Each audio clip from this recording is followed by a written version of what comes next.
Wednesday, are we not on yet? I don't think they can hear you. Maybe a little closer. Good morning, everyone. Thank you for joining us for today's January 21st, 2026 Board of County Commissioners meeting. We appreciate you being here. I'm thinking that there's a lot of folks who are here for the public hearing. We have a little bit of business to do before then, so please stick with us. Generally, we start our meetings with a couple of things. We'll be calling to order. We're going to do Pledge of Allegiance. We're going to do citizen input unrelated to the public hearing. We'll do commissioners' announcements. We'll do our consent agenda, and then we will get to the public hearing when we start our action items. So just a few things before we get to that public hearing. Now, please join us for the Pledge of Allegiance. United States of America, and to the republic for which it stands, one nation under God, indivisible, with liberty and justice for all. Thank you. All right. So, citizen input on items not related to the public hearing. I have Ron Buzel. And if anyone else submitted a blue form for something besides the public hearing on the district maps and it got stuck in this stack and I'm not catching it, please let me know. You can just come on up. I'm Rondo. I've lived in Central Oregon for over half my life. And once again, we're in a crisis in this country. Now it's just accelerating a little bit further. And it's impossible not to talk politics up here. But I'm talking to our commission for a reason, because this commission is going to have to be thinking about things and doing things and considering things that they've never considered before.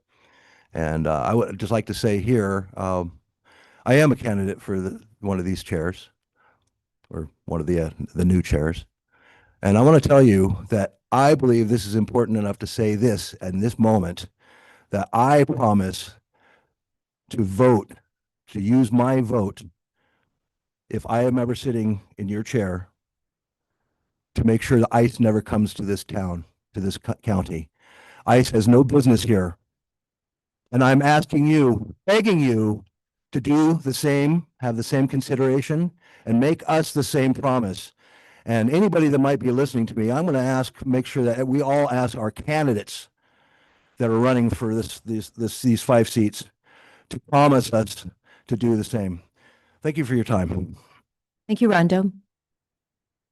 Okay. Is there anyone else who wanted to give public comment on a topic besides the district maps who's here today?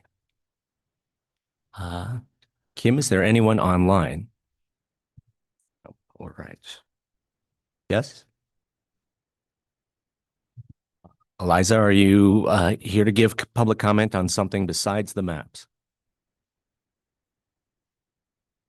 If so, feel free.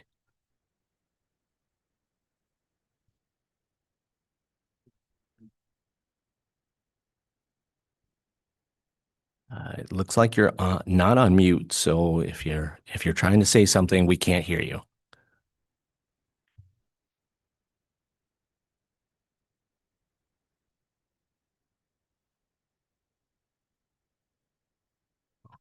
Maybe she went for breakfast. Eliza, maybe if you're trying to say something and you can't get through, maybe you can put it in the chat and we can circle back with you. All right. Any other public comments on items unrelated to the public hearing in a few minutes? Seeing none. Commissioner announcements? Nothing today. Actually, last night I did find out the reservoir reports, and I would love to have our water master, I believe it's Jeremy Giffen, come in and give us an updated water report as soon as possible. If Brenda can facilitate that, that would be wonderful. if I could add to that, beyond the reservoir report, we need to be looking at snowpack and projected snowpack because our reservoirs reflect how good our water year was last year. And what we need to be thinking about also is how good our water year is going to be this year. Yes, I do have one item. So tonight I'll have a town hall with our state representative, Werner Reschke, down in Lapine at the Senior Activity Center. So it'll be an open public town hall if anybody wants to join us. There was a little bit of, invitation to that event. So 5 o'clock at the Lapine Senior Center. Thank you. I guess along the same lines, I would add that I'm tracking that Senator Broadman, Representative Levy, and at least in Bend, Representative Kropp are going to do town halls on Sunday, Sunday afternoon this weekend. The Bend one is first, and then there'll be one at the Redmond Senior Center in the mid-afternoon. Just putting in perspective, this is right before the short session. So that's why our state representatives and senators are getting out and about, making sure we're talking and communicating about what's going to be happening in Salem. Right. Okay. So any other commissioner announcements? With that, we can move on to the consent agenda. Is there a motion? Yes, so move. And I will second it. It's been moved and seconded, the approval of the consent agenda. Any discussion? Just acknowledging a couple grants coming through from the Oregon Criminal Justice Commission. So some resources we'll have for the programs that we're operating at Deschutes County. And I did want to comment, it's really disappointing that the marijuana money is, I believe it's only a third of what it has been. So I know the sheriff's office is working around that serious reduction. Okay. Calling for the vote. Commissioner Dare, Yes. Commissioner DeBonne? Yes. And chair votes yes. Okay, now we can move on to action items on the agenda. Item number 7 is a continuation of the public hearing on the commissioner district draft map from yesterday. And we've already thanked you all for being here. I will just repeat a couple of things that I said yesterday. We understand that this is extremely important to many people in our community. The mode by which we elect our commissioners ensures that we're providing fair representation to people, ensures that we're staying within the law. And we are here to listen to your input during this time. Yesterday, there was a lot of people in this room and we had a lot of blue forms. So we limited people to 2 minutes for their public comments. In reality, pretty much everyone went about 2.5 minutes. So actually, Kim, I wanted to ask, could we actually set it for 2.5 minutes today? Okay. So we're going to have a 2.5 minute limit, even though there's not as many blue forms today, just to keep it consistent. And I will cut you off at 2.5 minutes. So we will go through people in the room first. Anyone who wants to give comment on this item should have provided us with a blue form. If you haven't done that and you want to give comment, they're over there by the door, and you can fill one out and get it in the queue over here. We'll go through those first, and then we will go to people who are online for public comment. If you want to give public comment on this item and you're online, feel free to start raising your hands so that we can get you all queued up as well. Today, there are a significant number of commenters to try to keep this efficient. I will call 3 people at a time. They can go ahead and come up and stage yourself. And then when we get through those 3 people, we will call up the next 3. For anyone who was here last night, if you want to give public comment again, we ask that you not say the exact same things. You can talk about something different, but please don't repeat what you said yesterday. In addition, everyone should feel free to kind of riff off of what other people said and say, I just want to say I agree with so-and-so about X, Y, and Z, instead of unpacking the whole thing for us again, if you're going to say something similar. All right. Most importantly, we want to make sure that this is a respectful public hearing. What I said yesterday is I'm not so much worried about what you say to the three of us up here. We have thick skins. We hear a lot of public comment, but we want to ensure that people are respectful to their fellow public commenters this morning, their fellow citizens of Deschutes County.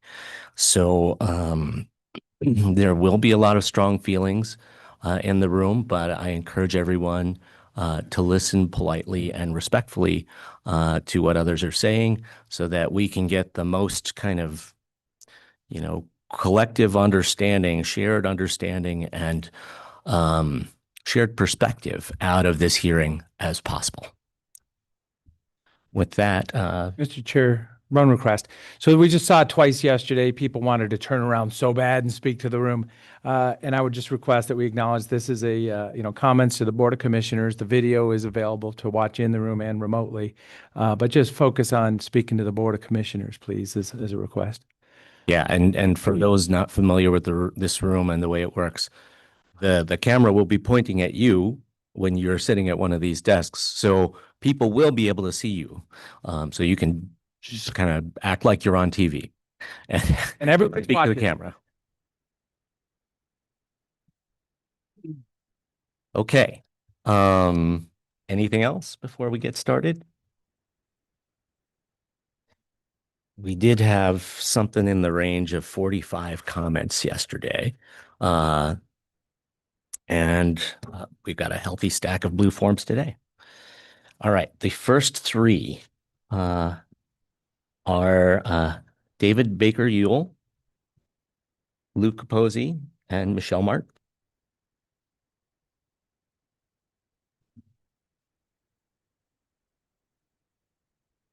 Who goes first? David, please. Good morning.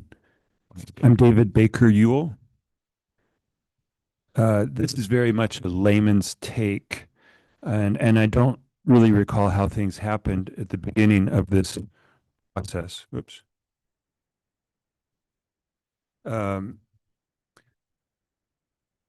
I do have a skill of thinking outside the box. I am speaking mostly to Tony and Patty right now. Again, good morning.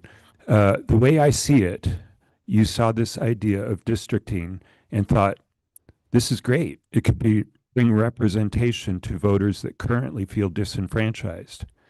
I believe this is true. It would bring representation to the rural, largely Republican voters of Deschutes County. The problem is, it does the job too well, in my opinion, which at first you might think is good. It really does a great job of helping you. But here's the problem. It does the job too well. It really favors the rural conservative voter disproportionately. It does so to the point it will fail at the ballot, because Deschutes County as a whole will not vote for this, and you will have nothing. That's it, nothing. And the subject could be shelved indefinitely.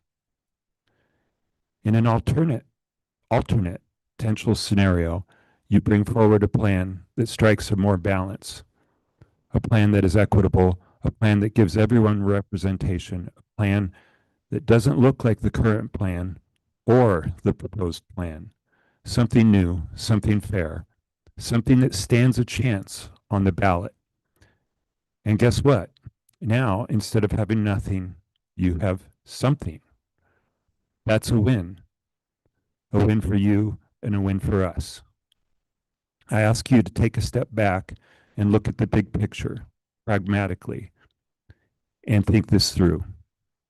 I believe it's in your best interest. Thank you. Thank you, David. Lou? Thanks, Phil. I'm Luca Pazzi. I live in Bend.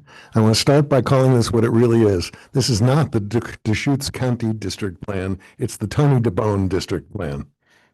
Tony was facing the reality that he and his cronies were going to lose control of our county commission, a body that they've controlled for the last 15 years or more, because the voters have changed the structure and changed the rules. So he cooks up the Tony DeBone district plan. How does he do it? First, he rigs it so that his supporters will hold the majority on the committee. We shouldn't be shocked by that. He's used his 2-to-1 majority to reject pretty much every proposal that Phil Chang has made for the last 4.5 years. Then the Tony DeBone committee convenes, and surprise, surprise, his voters vote 4-3. His supporters vote 4-3 to support the Tony DeBone map.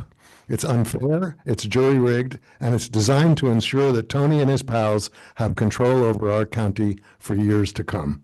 It's time to reject this kind of politics first, people last approach governing our county. We should all work hard to ensure the Tony DeBone flawed, jury-rigged plan never sees the light of day. Thank you. So, yeah, Mr. Chair, just a little acknowledge. This process started with a voter's pamphlet statement by Commissioner Chang that said, next is districting. I mean, I didn't start this process. I feel like I'm working on a process to finish it. But it was started with, okay, if you vote yes on this, next will be districting. That's how we got here. Okay, well, Thanks for calling me out so much, Lou. since I'm being invoked, I will say that I very much support the concept of districting. I want every region of the county to have someone representing them on this board. And I want the maps to be good. And I want the structure to be good and fair. And what this improperly constituted committee has produced is not a good map. So before you try to say I was the one who asked for this, I just want to make it clear to everyone that I did not ask for this map. Well, just to also acknowledge, I mean, this is one of the most partisan things that can be done in a community, and it's a shame because of the national politics around districting. So this is a moment. This is a moment for Deschutes County. So I just wanted to.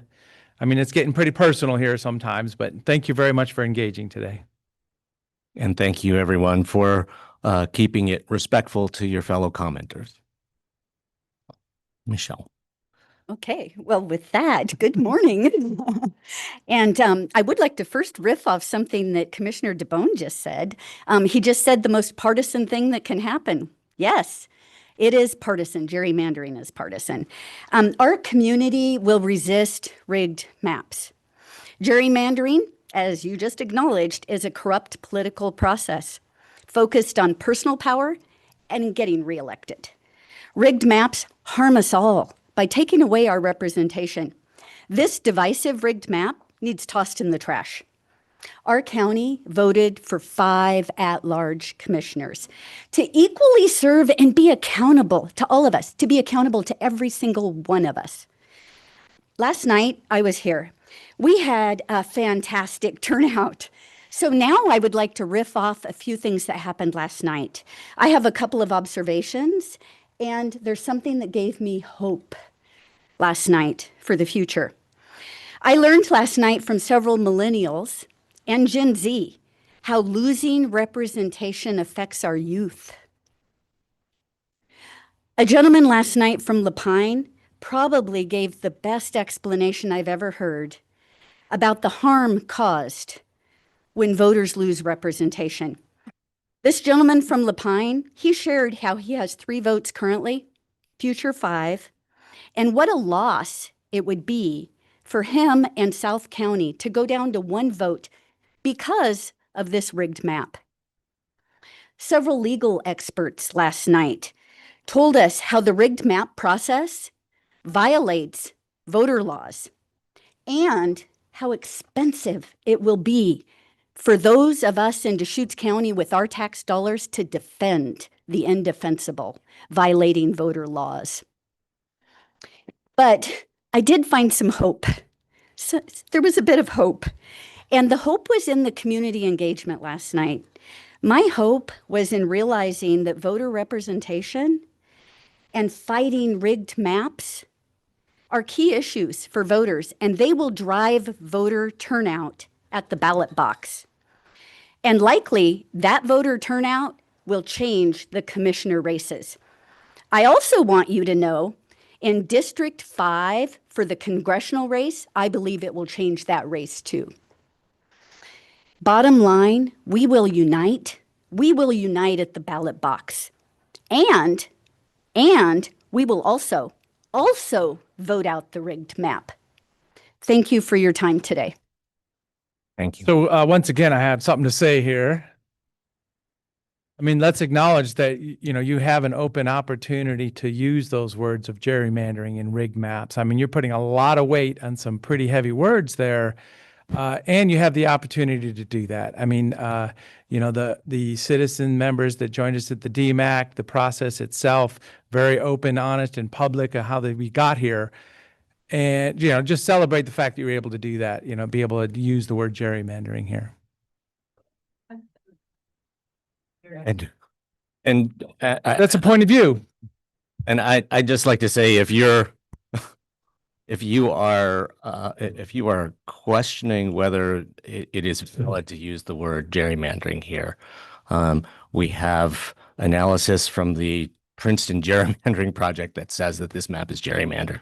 We have a run of 20,000 potential districts using the parameters that the two of you gave to the DMAC that show that among those 20,000 possible maps that meet those criteria, only 8% of them would produce Republican advantage to the degree that this map C does. So people have both every right to claim that this map is gerrymandered and have some pretty defensible arguments for making that claim. Thank you. Thank you.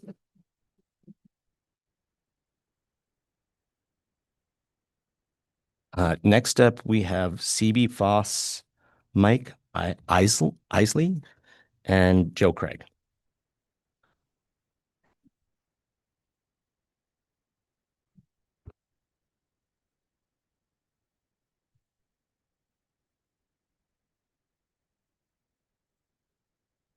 Guess I'm up, right? Are you CB? Yeah. Yeah. Yes. My name's CB Foss. Quick background, my grandkids are fifth generation here, so I was right there as a kid when this is. But anyway, I looked at a map here, and I'm not sure how it's equal. I sit on the Central Oregon Irrigation District Board. It's divided into 5 different districts, which appears to me like that's what this is headed for, is 5 different districts. And the way that the board members are selected, the districts to vote on their board members. Say I want to be a board member for whatever however it is there, then that district votes for that board member. And then we sit there and we make, those 5 board members make decisions for the complete district there. Okay. I'm looking at this map. I got a deal here. And to me, it looks like, pretty simple here. It looks to me like it's been overthought. Okay. For lack of better terms, I can see Deschutes County with the courthouse being the hub here. Okay. And however it would be divided up, you draw however many lines there to get 5 districts. And those districts vote on their commissioner. And then the commissioners are supposed to come together just like we do with the board there for COI, and we make decisions for COI.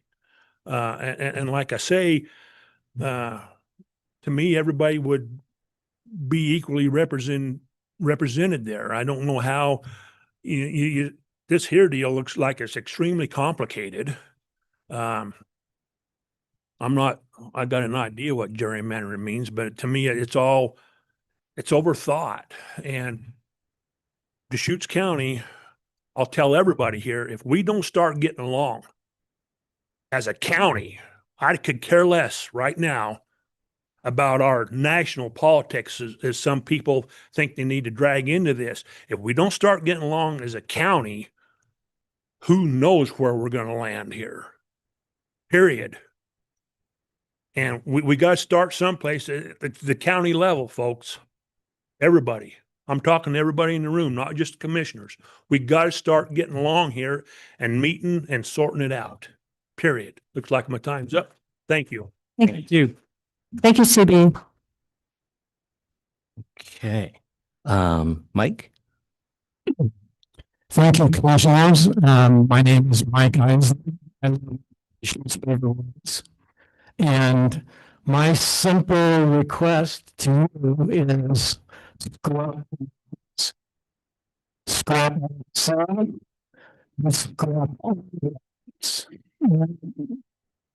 scrap them all.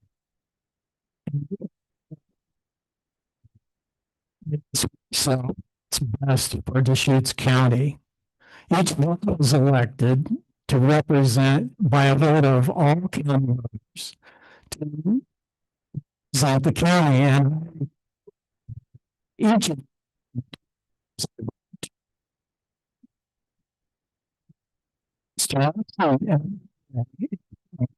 what's best Deschutes County, and I appreciate all of you.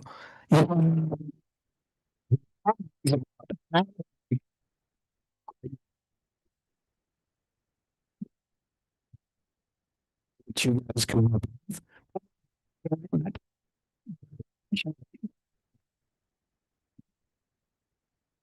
The system is working.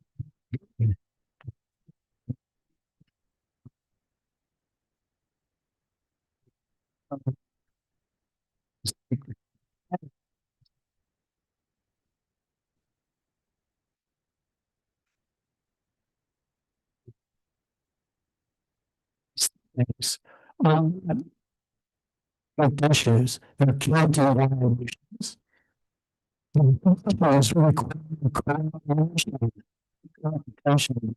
Districts for resources. I don't know.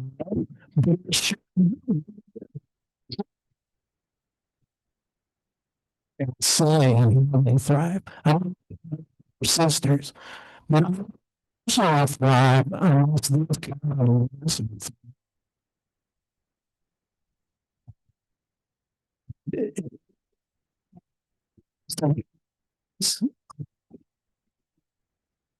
So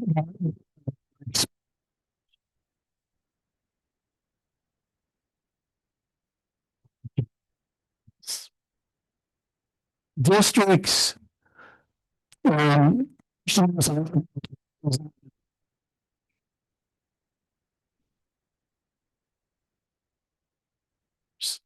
keeping and keeping off all commissioners who all so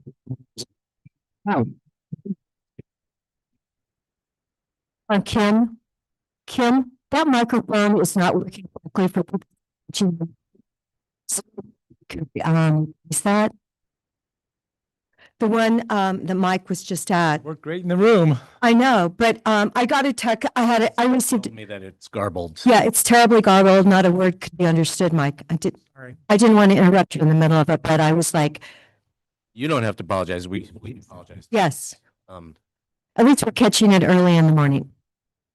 Thank you.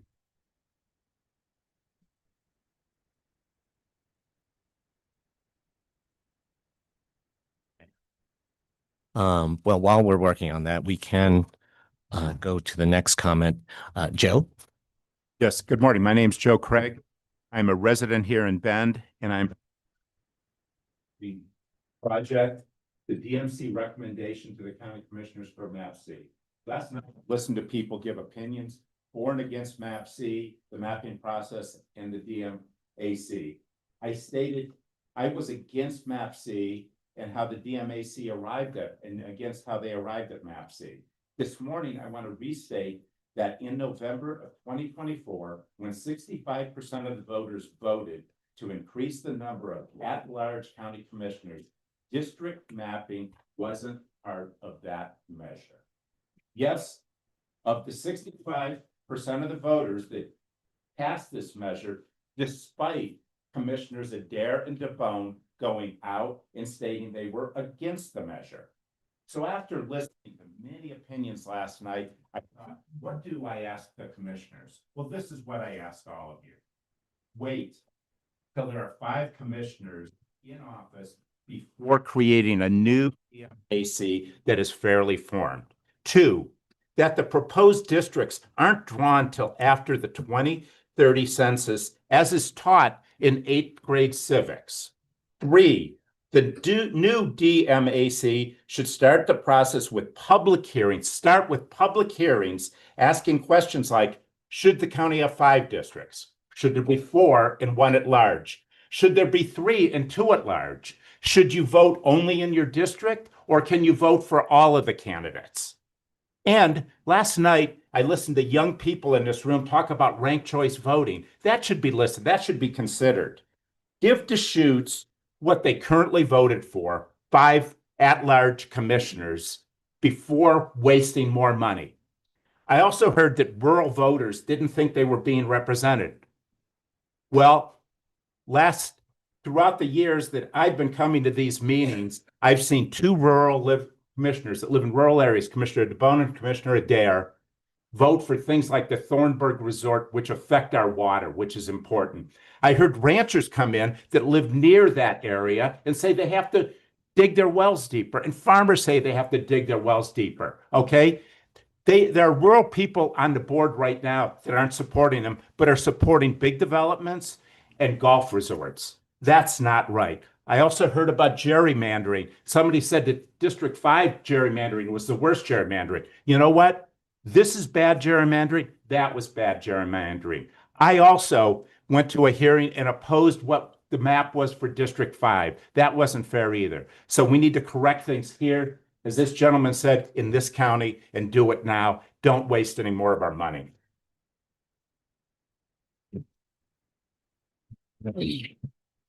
I'm wondering if we should check that microphone before we, let's call up the next 3, and then let's check that microphone before we have someone speak in. Connie Norman, Dennis and Susan Tower, and Pete Shepard.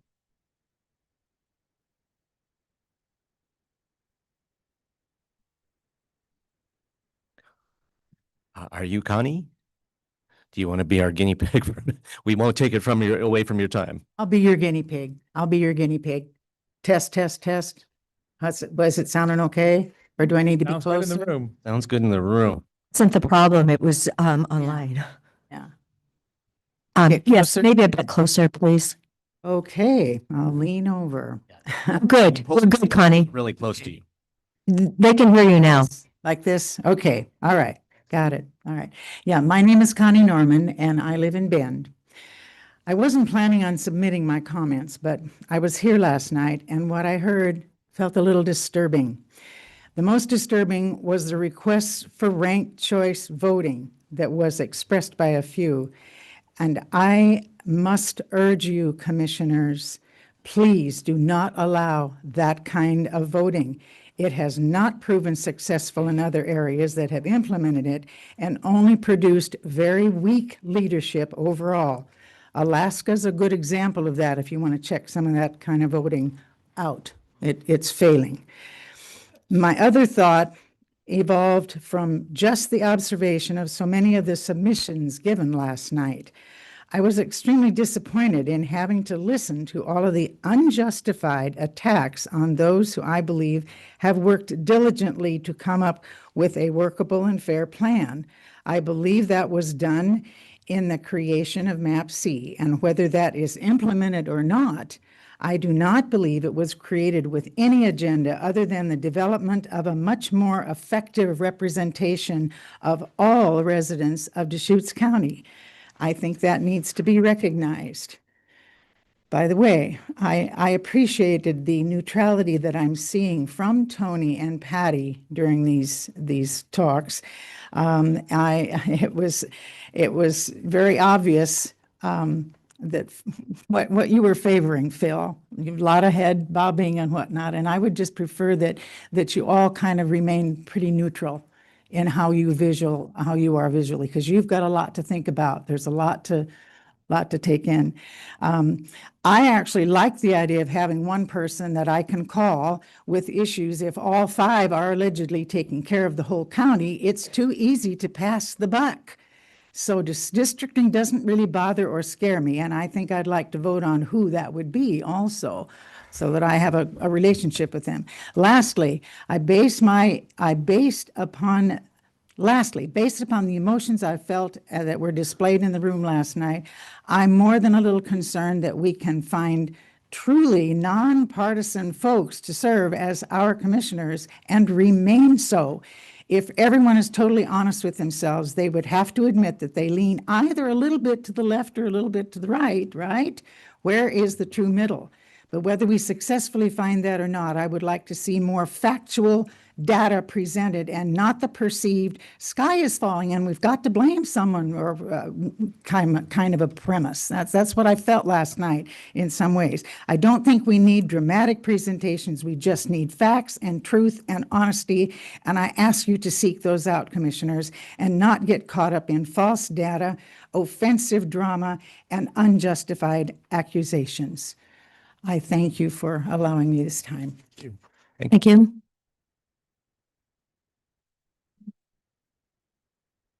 Okay. Dennis? I'm Dennis Tower. Thank you for the opportunity to speak. My wife Susan and I live in the far northwest corner of Deschutes County at Black Butte Ranch. So my message is actually very simple. We voted for 5 commissioners. We did not vote for 5 districts. I think it dishonors the value of our votes by forcing through this or trying to force through this redistricting map. And I can only ask, what's the motivation for doing so before we have elected the 5 new commissioners? That's my comment. Thank you very much. Great, thank you. Thanks, Dennis. Pete? My name is Pete Shepard. I live in Sisters. I'm not going to say a word about gerrymandering in my presentation, and I'm not going to say a word about partisan advantage.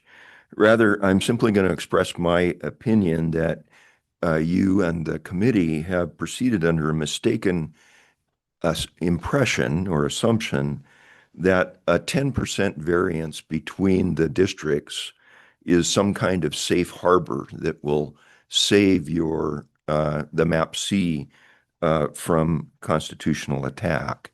It will not. It will not save map C if map C is challenged under the Oregon Constitution's Article 2, Section 1. That article of the Constitution says all elections shall be free and equal. As long ago as 1901, the Oregon Supreme Court said that, quote, every elector has the right to have his vote count for all it is worth in proportion to the whole number of qualified electors desiring to exercise their privilege. What that means is that if you live in one of the least populated districts in map C, your vote will count for more than if you live in one of the most populated districts. And that is not a free and equal election. That is not an election conducted under the circumstances in which everyone who casts a vote for a commissioner is exercising the same worth, has the same worth in that vote as the votes that are being cast in other districts. When a court examines, if someone challenges map C, when a court examines the map to test its constitutionality, it will look first at the statutes that retired Judge Lipscomb addressed last night. And if it survives that attack, then it will look at the state constitutional provisions that I've just addressed. And only after that will it address the 14th Amendment to the United States Constitution, which is where that 10% figure comes from. That's an interpretation of the United States Supreme Court placed upon the 14th Amendment to the United States Constitution. That won't be, in all likelihood, where map C ultimately fails, because it'll fail first at either the statutory or state constitutional level. Thank you. Thank you, Pete. Thank you, Pete.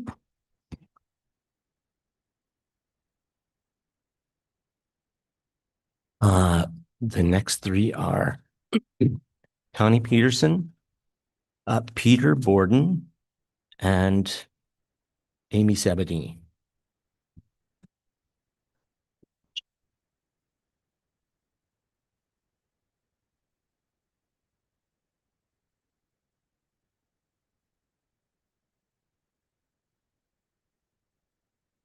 Go ahead, Connie.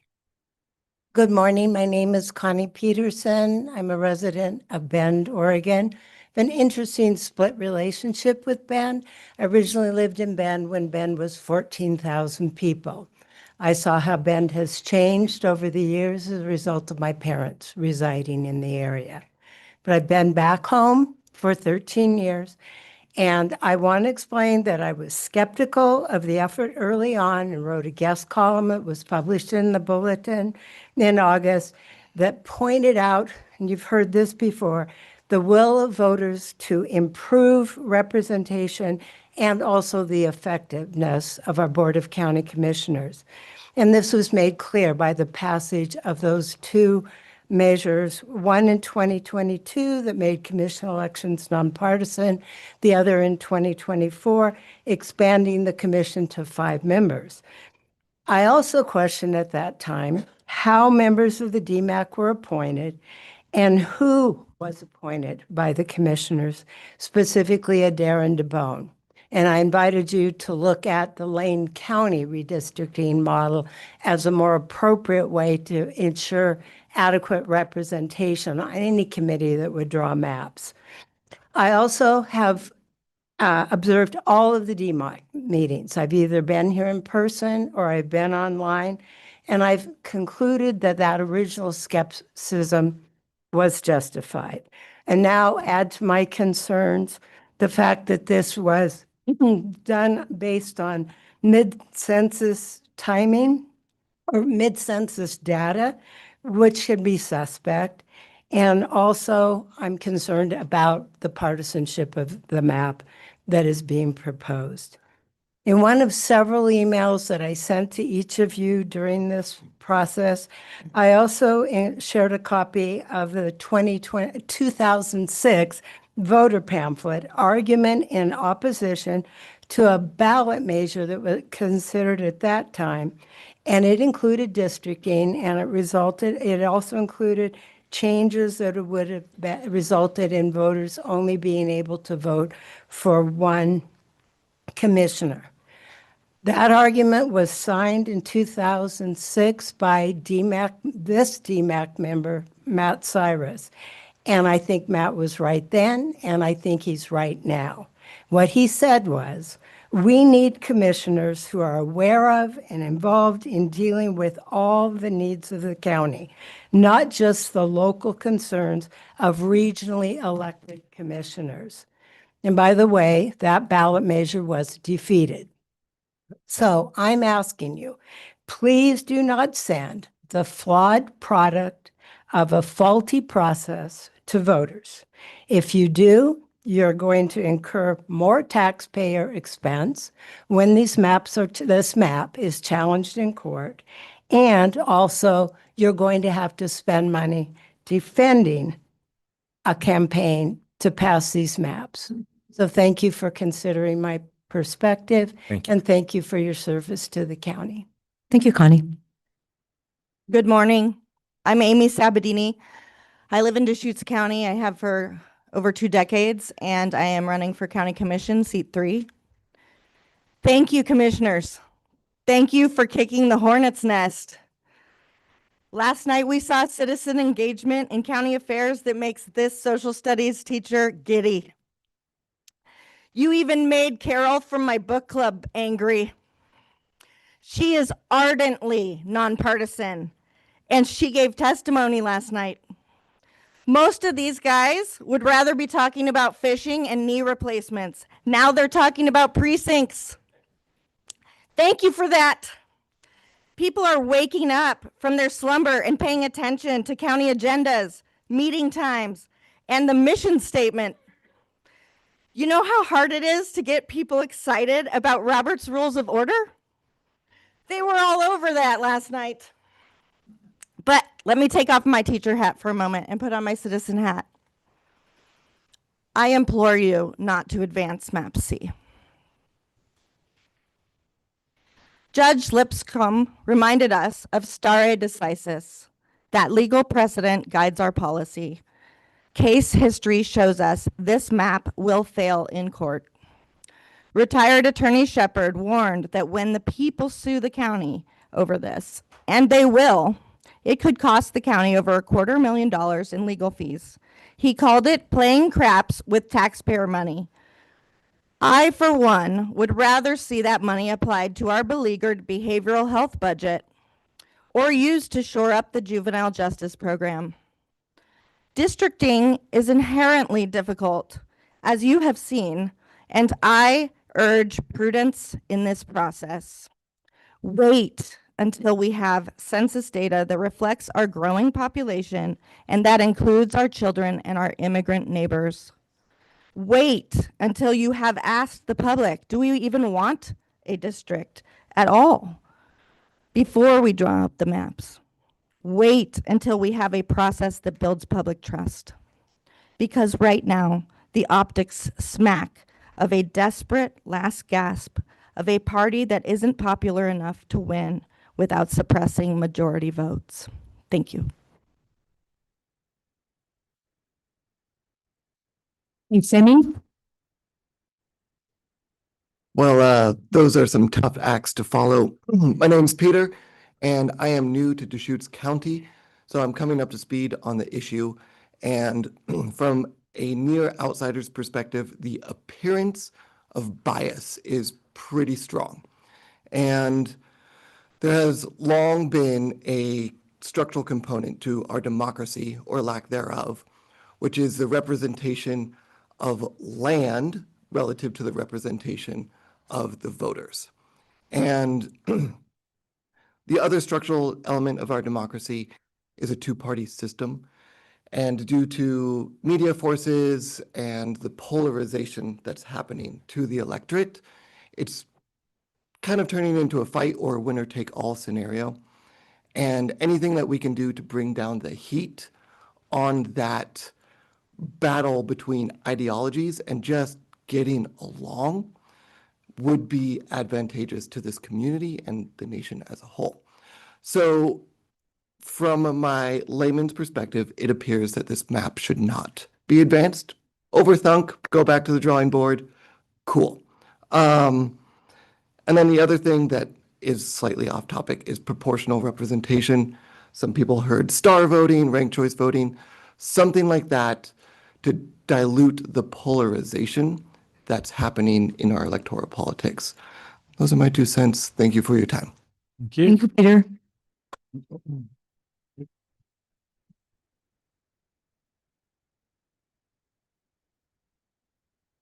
Our next 3 are Eva Eagle, Carla Phillips, and Karen Costello.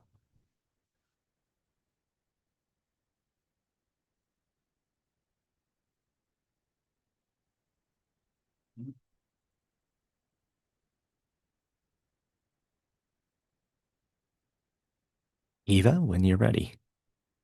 Hello, I'm Eva Eagle. Can you hear me well enough?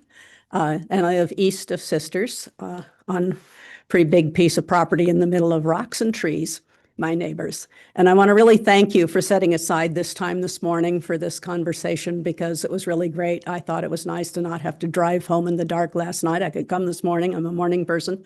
And I really was thrilled when we got to change the number of people on the commission from 3 to 5. I can't imagine how you folks have been doing this job for so long, just the 3 of you. And I was really excited to see new candidates coming up and asking for my support. And I thought, yeah, we're really on our way. And then suddenly, from my perspective, it was quite sudden. I was being told that the county commission was going to be expanded to 5 members and elected from districts. And I thought, whoa, where did that come from? And I guess I've heard a little bit today about where that came from. But from my perspective, and I do kind of follow the news, it was really coming from nowhere. And suddenly that's the thing that I'm supposed to be deciding on, something that to me never should have come up as the decision. I think the current map discussion is a rush to judgment. Election by districts, as we've heard from a number of people before me, it's a big change from election at large. Maybe not in the results, but certainly in how it feels. But we didn't treat that as a county as the major decision that it really is. We really should have had a conversation about that. People should have been able to really process that. And I think what we need to be doing is when we make a decision about a next step, it should be, do we want districts? I think that the voting by district has a lot of additional challenges that posed, and I think we've heard prior speakers talk about, well, what are the pros and cons of the 2 different systems? But I think we haven't had an opportunity to digest that as a group of people and make a decision. And then to make matters worse, of course, as we're hearing again and again, the map that's proposed has serious flaws, both real flaws and political flaws from one person's perspective or another. It really lacks the credibility that we would want across a broad spectrum of people. My concern right now isn't really about the map. It's about the fact that we shouldn't be debating the map. Instead, we should be having a full discussion of the district concept when the time comes. I think, like a number of other people, the time hasn't come yet. Let's have our election. These people are going to be, new people are going to be elected at large. And then we'll have a group of 5 commissioners who can do the work. And we can, if we want to have a decision to go to districts, that decision can be made. And then we can divide up the districts on the basis of the census of 2030, like we're supposed to. So I would say, in addition to reject the map, just reject this whole process, reject this whole rush to decision about something that's premature. Thank you. Thank you, Eva. Carla. I'm Carla Phillips. I live here in Bend. In 2024, voters approved expanding this board from 3 to 5 members because they wanted broader, fairer representation. When considering district boundaries, it's essential to respect real existing communities where people live, work, and share common concerns. These communities form organically based on geography, culture, social ties, economic needs, and shared public services. Decisions should honor these existing connections rather than splitting communities for political convenience. However, Map A and Map C raise serious concerns. First, both maps appear to divide Bend and nearby communities in ways that do not reflect those natural communities of interest while creating districts that may advantage certain political outcomes. Second, the process itself has been troubling. Meetings have been canceled or rescheduled with short notice, and the public has struggled to meaningfully engage before decisions are made. Many residents feel shut out. Third, and most importantly, redrawing district boundaries so close to upcoming elections risks confusing voters, discouraging participation, and weakening trust in the electoral process. Voters should not feel that the rules are changing while the game is already underway. Let me be very clear. This is not about party politics. This is about fair maps, fair timing, and fair representation. I respectfully ask the Commission to recommit to a transparent process that prioritizes equal population, communities of interest, and voter clarity over political outcomes. Our community voted for better representation, not divisive maps. Please honor both the spirit and the substance of that vote. Thank you for your time. Great, thank you. Thank you, Carla. Karen. Hello, my name is Karen Costello and I live in Aubrey Glen. I could go into the problems of the partisan makeup of DMAC and the issues with the process that the committee used to draw the maps, but that misses the point. There was no reason to create the committee in the first place because there was no problem that the committee needed to solve. Indeed, the ballot measure that we all voted on in November 2024, Measure 9-173, was for 2 new at-large county commissioner positions. We live in a democracy, right? So there's no reason to deny the voters what we voted for unless a gerrymandered map is needed to ensure that the county commissioners elected support a particular political agenda.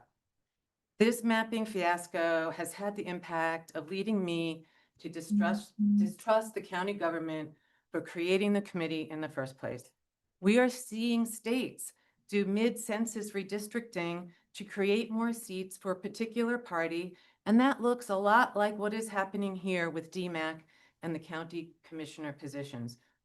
This mapping effort was a big waste of time, effort, energy, and taxpayers' dollars. You might call it fraud, waste, and abuse. Let's stop solving a problem that doesn't exist.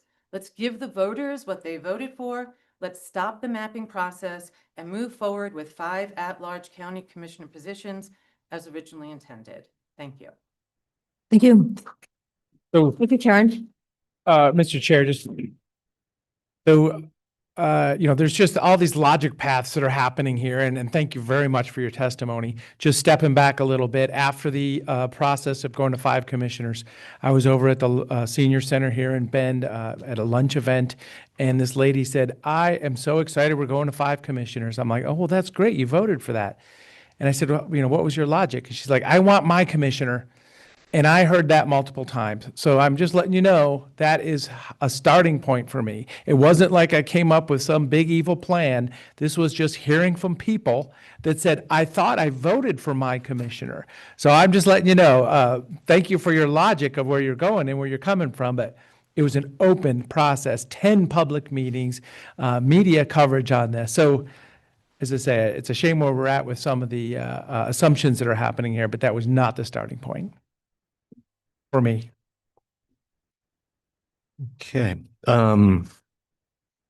Next we have Bruce Bowen, Rob Garvey, and Emily Brown.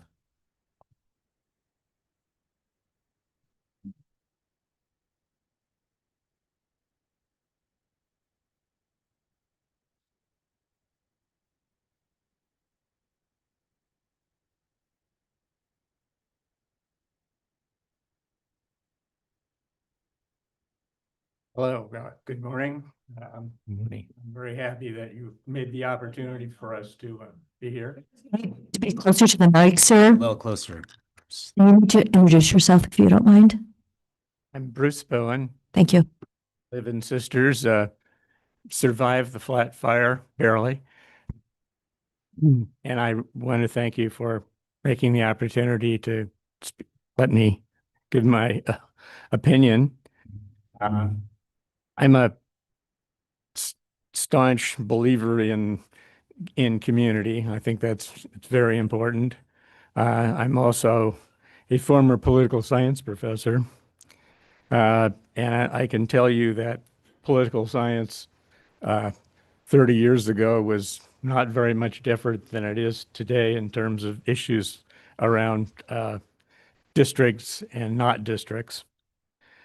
I believe that we need to start with a total at-large vote, install the new commissioners and let them proceed. To me, the biggest issue is really districts or no districts, and whether you vote in that district only or you vote at large. So there's 3 basic options.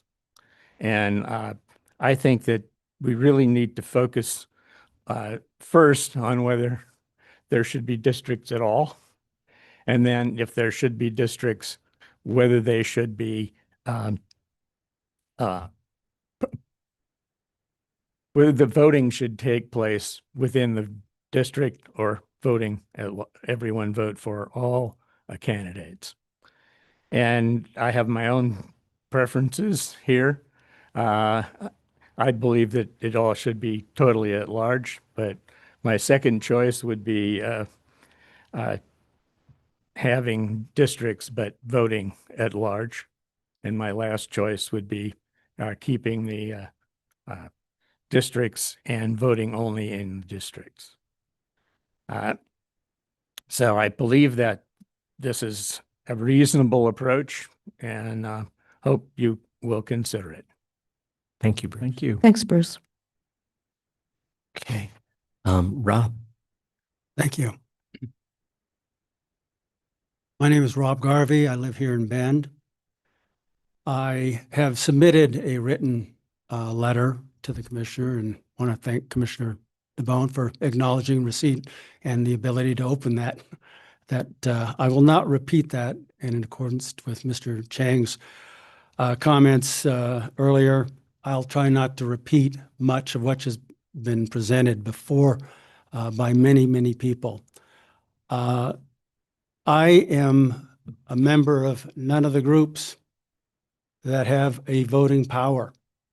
I thought when I submitted the letter that I would be one of a handful of people, but I've come to realize I'm one of a larger group than I thought. There are a lot of people that were not considered in the faulty restrictions that were provided to the advisory committee. When you take the voter registration and use that as your primary decision, and I understand the idea was it was not looking at party affiliations, but when you take those into consideration and not those that have no voice, no ability to vote, the youth in this county are also people you represent. People like myself who are unable to vote for one reason or another, or choose not to affiliate with any party or vote. They also are people you represent. This process ignored those people. I'm not pointing fingers. I don't know if that was deliberate or not, but I note that that is the way it went. I think the real issue is the timing of this. And with all due respect, Commissioner DeBonne, this is not the moment, as you stated earlier today. I don't know why this decision is being presented at this time when the voters who in 2024 expanded the board have not allowed that process to complete before this next step. And many people have commented on why that should happen at a different time. I think the timing is incorrect. I don't think this is the moment. I strongly suggest that you postpone this to a later date. Thank you. Thank you. Thank you so much, Rob. I'm Emily Brown. I'm a registered nurse. I live in Northeast Bend. I have a 3-year-old daughter. I want to start by saying I agree with the very first guy who spoke. I feel like it's time for the commission to direct the sheriff's office to come up with a specific plan about how we're going to address ICE coming here and protect people of color and protesters. I have a prepared statement about the districting. Thank you for affording us this public hearing. Historically, districting has been used to improve representation of marginalized communities and in theory will give residents fairer representation. In fact, there are many ways to improve representation. For example, ranked choice voting or a mix of districts and at-wide seats, which are being used in most other counties throughout Oregon. However, this commission gave the DMAC a directive too narrow in scope without adequate resources or research and hand-picked the members instead of using a more impartial selection process, such as blind applications as Lane County did. Finally, I'll cite Oregon Statute Chapter 188.010. I think the map directly benefits Commissioner DeBonne and can be argued to be gerrymandering. Thank you for letting me use that term, and opens the county up to lawsuits on the taxpayer's dime. I ask you to consider that passing this map will give your campaign opposition an easy talking point against you. There is no reason to do this now. Wait until the census and all 5 at-wide seats are filled and then readdress the matter. Thank you. Thank you, Emily.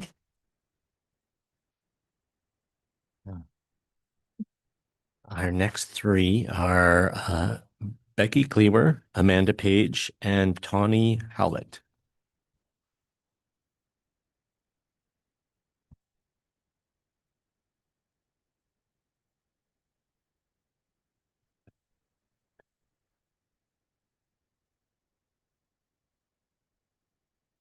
Good morning. Bill, thank you for, Commissioner Chang, thank you for pronouncing my last name correctly. I appreciate it. It's slaughtered a lot.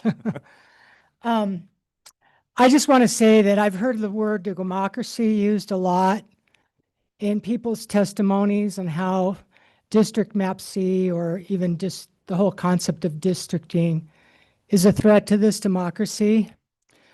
I would like to point out to everyone today that when our county commissioners are sworn in, they swear an oath to uphold the Constitution of the United States and also the Constitution of Oregon.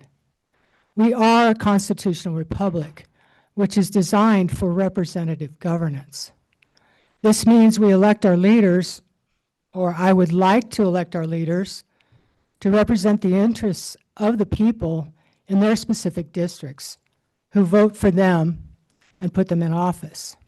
I spent some time online last night looking at research done on the outcomes between district and at-large representation, and here's what I found. I lost my notes here. The voting scope in a district representation allows voters to elect leaders from their own district, which are better designed so that they know that that person knows what their issues are and can represent them, as opposed to the entire county, which is what at-large does. As far as representation, it's more, district representation is more likely to reflect the true county demographics, where at-large has the potential to lead to a majority group dominating seats. As far as campaign costs, that's already been brought up. A person campaigning for a district has smaller area to campaign for, and so the cost will be lower, and as opposed to a higher cost countywide campaign. Another aspect about having districts that I like is it allows for a single district to vote their commissioner out if they want and elect someone new. Using map C for the county representation encourages commissioners to focus on specific needs of their constituents in defined areas rather than the entire county, which will enable more citizens of Deschutes County to have their voices heard. As we move forward, I urge you, commissioners, to give the people of Deschutes County a chance to vote on map C by moving it forward to the ballot. If map C is constitutionally flawed, our constitutional republic allows for it to be redrawn and for the people to change it. I don't think we're voting today. I think I would like to see this map move forward so that we can have everyone's voice be heard about this on the ballot. Thank you, commissioners, for allowing me this time today. Thank you. Thank you, Becky. Hey. I'm still Amanda Page, and I'm still a proud member of Redmond. I'm a mom, I'm a flight paramedic, and I also sit on the Redmond School Board. We have a rule on the school board where public comment is a time for the board to listen and not to respond. And this was incredibly frustrating at first, but with time I learned that it was actually a good thing. It gave me time to reflect and focus and hear what the public was saying, not to respond from my own defensiveness. My grandma used to tell me, Mandy, you have 2 ears and 1 mouth. Use them accordingly. I hope we can all learn from her advice today. I believe deeply in democracy, and I believe in fairness, and I believe in representation. But this map subverts democracy. It's deeply unfair, and it doesn't provide just representation. I want to call attention to one area in particular that was unfair and, quite frankly, very shady in this process. Phil Henderson, who was appointed to DMACC by conservative commissioners, donated to your campaign, Commissioner DeBone, on October 12th of last year. Commissioner DeBone stands to benefit from this districting process, and that should make everyone cynical. This erodes trust in the process. In a time of political division, it's imperative that our community has faith in our local government and elected leaders. We know that the federal government is corrupt, but we should expect more from our local leadership and government. Commissioners Adair and DeBone, you have a choice right now. You can either move forward with a process that feels manipulated, or you can pause and reflect and fix it.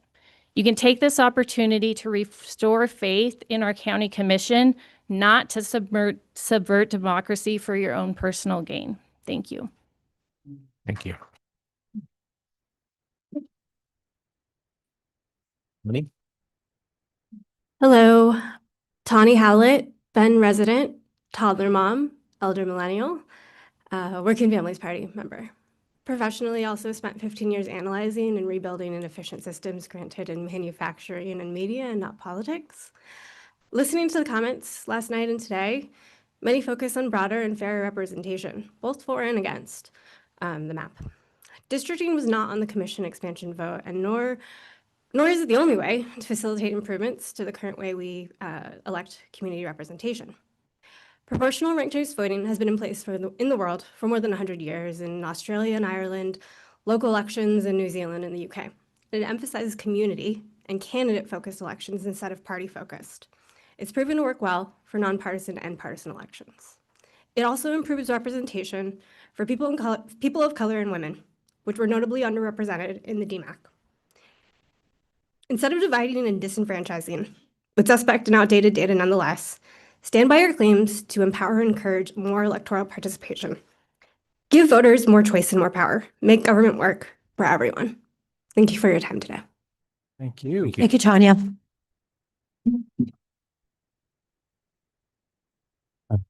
Next up, we have Peter Fox, Phil Henderson, and Samantha Smith.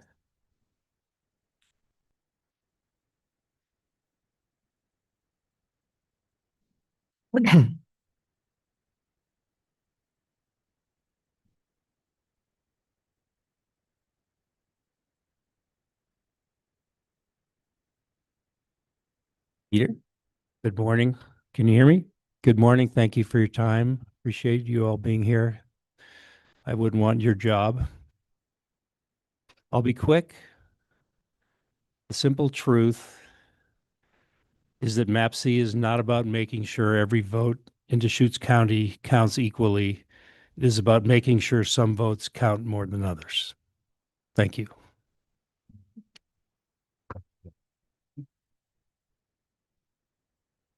Phil? Yeah, my name's Phil Henderson. I'm a 36-year resident of Deschutes County and former county commissioner. I'm really amazed when somebody comes up and tries to explain that there's some conflict of interest because I contributed to Commissioner DeBone's election campaign. I worked with Commissioner DeBone for 4 years. I think Deschutes County and South Deschutes County, where he's from, are very well rewarded by the time he's spent in it. And I'm going to contribute more money probably in the future, but it has nothing to do with this committee. He didn't appoint me to this committee, but I worked with him. And I think all the personal attacks are amazing to me when I know how hard he and Commissioner Adair have worked for the years they've been in it. I think we're lucky to have had people that have represented Deschutes County so well. And part of the reason they're able to do that is they live in what are now would be districts that are specific to an area, South County and North County. So I really appreciate that. And I think that it leads right into what I want to say, which is that I think I support the creation of the 5 commissioner districts for this year's ballot. Saying yes to districts will be saying yes to better representation and ensuring quality public involvement. In my opinion, Deschutes voters should be allowed to vote on proposed map C in this year's election. I think it'd be overwhelmingly approved. I asked the commissioners today to ignore the numbers in this room. This has been, and think about all the people that aren't in it. I often did that when I was a commissioner because you know that the people that come to you want something specific, and that this group against this districting are the same. They are against a lot of things, but there are many people that I think will, when they realize what the districting gives them, will be supporting it.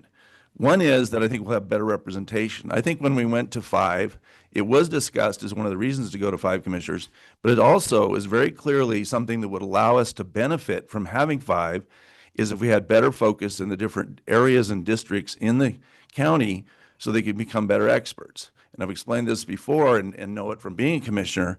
For instance, water rights and water issues in the North County, and what we have on the map is the North County, are mostly about the groundwater and the issue of wells and irrigation. In South County, but going towards Lapine, the biggest water issues have to do with the high water table and the problem we have with pollution and the issue of septic systems. Having commissioners that are experts in those areas would be an example of how you benefit. And I've turned in a letter to the commissioners that describes others, but we know there's other things, rural fire districts that are in certain districts. My main concern is that everybody still has representation. I live in Bend, where there's been a lot of talk at these meetings about being disenfranchised and whatever. If you are a conservative or Republican or even moderate and live in East Bend, you can see what a one-minded city council does here, how they spend money, waste money, how they have nobody, there's nobody in the council to actually talk to. Representation will allow that, and I think as people throughout the county, Redmond, we heard it from people from Redwood, we heard it from people in Lapine, that they want somebody that they can talk to, and this will ensure it. And it's what will protect the integrity of this county and the county commission. I also want to discuss just briefly the issue of rigging, et cetera. I'm sorry, Mr. Henderson. Your time is up, Mr. Henderson. Thank you. Some of you that have accused us of rigging it simply don't know. Mr. Henderson, your time is up. You're a minute over. We gave you your time. Samantha, go ahead. Hello, Commissioners. I'm Samantha Smith from Redmond, and again, I appreciate your time today. I have been participating in this process since the beginning of the DMAC and have spoke at a couple of different times. And I would like to speak to the fact that at the beginning of the DMAC, public comment was limited, and that I at that point said that I didn't think that that was fair to people in the community who could not speak, and you listened, and the public comment time was extended, and so we appreciated that. Then at the final meeting, at the meeting where you guys were going to decide on whether or not to move forward with sending this to the voters, again, some folks wanted to speak, but Commissioner DeBone, you said, no, we're not going to have that here. By the end, because there was enough people that showed up that showed that there was more comment that wanted to be done, you guys then proposed that there would be the public hearing that happened last night and then today. So again, you listened to what we were saying as community constituents of all different parts. I'm from Redmond, as I've said, all different parts of this community. So again, what I'm asking for is that you listen to us again and not put this forward. Do not put MAPC forward, because I am going to say what I said at the beginning of this process. I think that it has moved so quickly, and I don't understand, like other people have said previously, and I'm not going to repeat a bunch of the different points that were made, but the fact that it is being put to the voters this next May, and it's being put to the voters this next May, when there's a lot of other county commission meeting or county commissioners, there's a lot of other things that are going to be on the ballot, and this wasn't a process that was, I, again, don't want to just, Mr. Henderson and other people that were on the DMAC, I do appreciate the time that everyone put into it. And I think that it could have been done in a more detailed manner with more intent, more process put forward with it. So again, I just would like to say to reconsider this, let's look at giving more time to this process. Thank you. Thank you. Thank you, Samantha.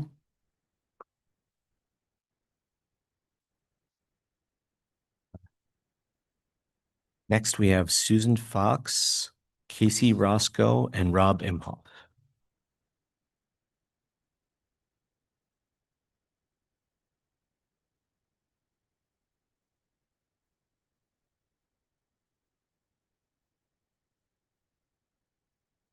Susan, whenever you're ready. Okay. My name is Susan Fox, and I am a Bend resident.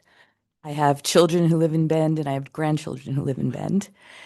And I am here to say that we, as a community, have a lot of really important issues coming up: fire safety, water, lots of things. And I think that we need to all be united and work together collaboratively. And I think all of you want to do that too. And I think that people don't feel represented by this map. So people don't feel that we're all working together when they don't feel represented. And Mr. DeBone, I know that you said that you started from a place of listening to people and wanting to represent them, and I believe you.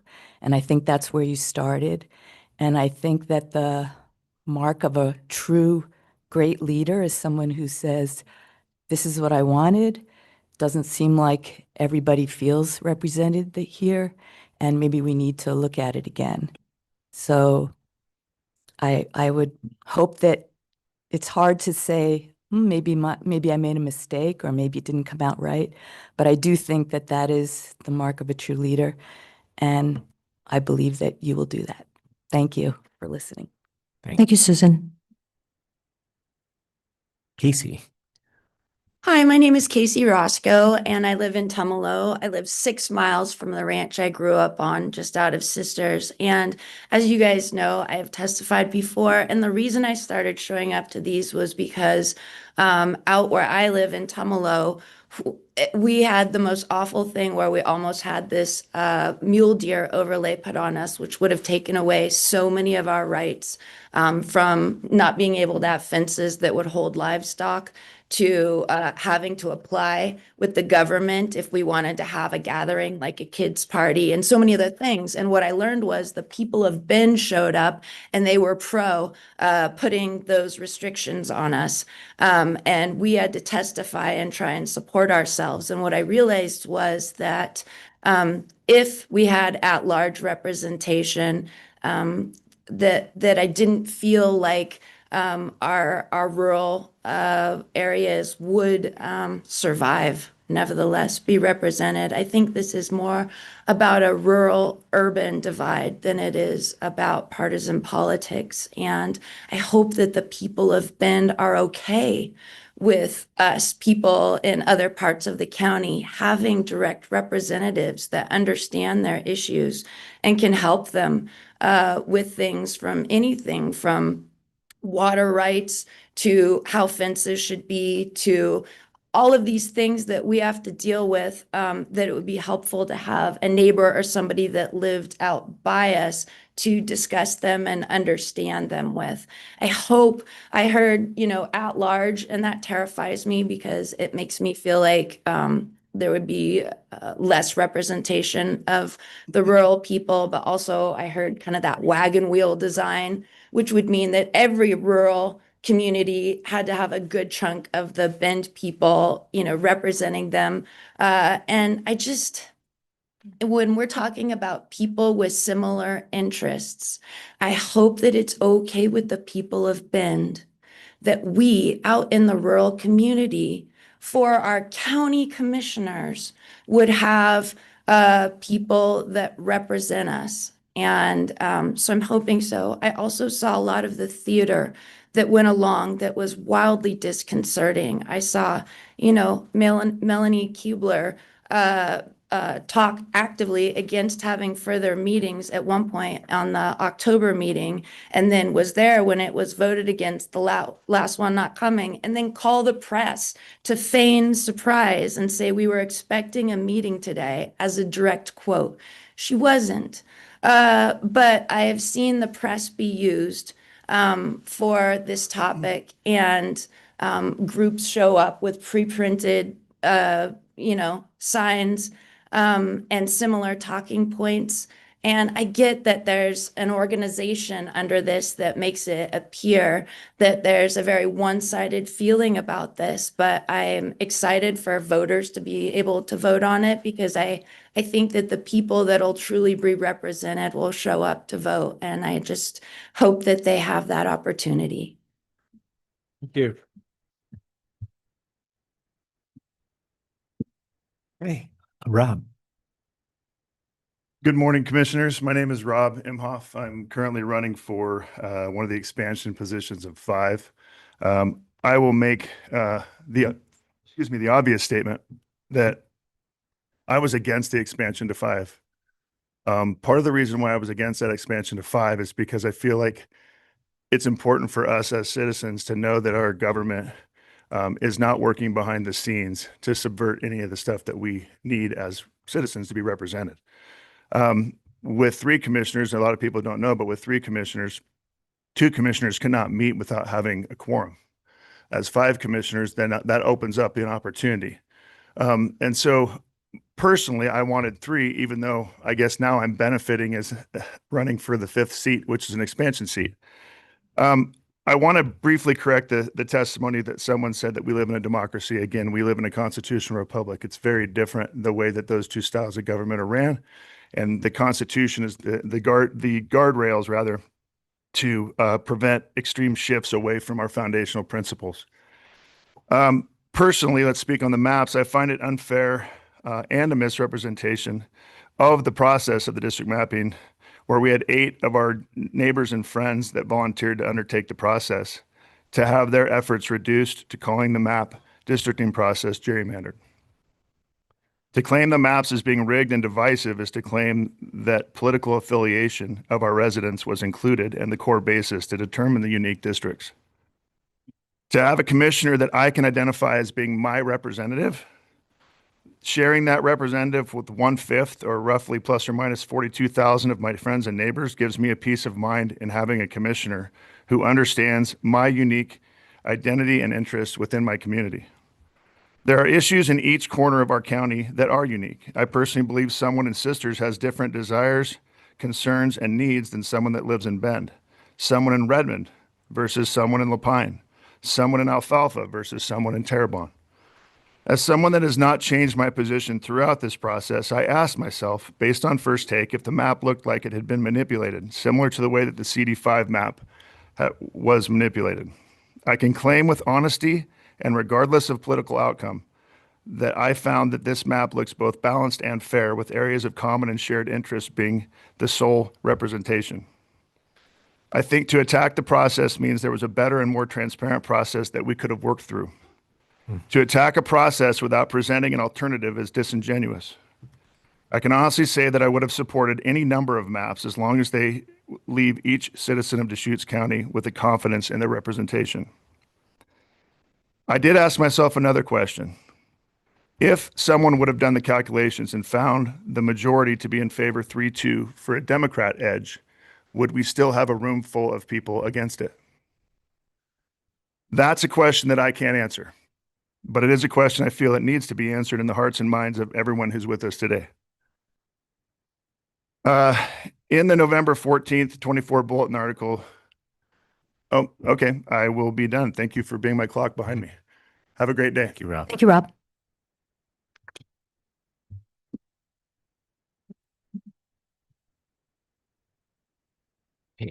We have Abby Kellner Road, Andrew Kaza, and Rodney Cooper.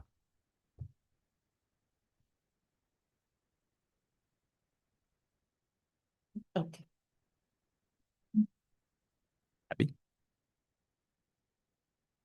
Good morning. Thank you for giving me this opportunity. My name is Abby Kelmerode. I live in Alfalfa.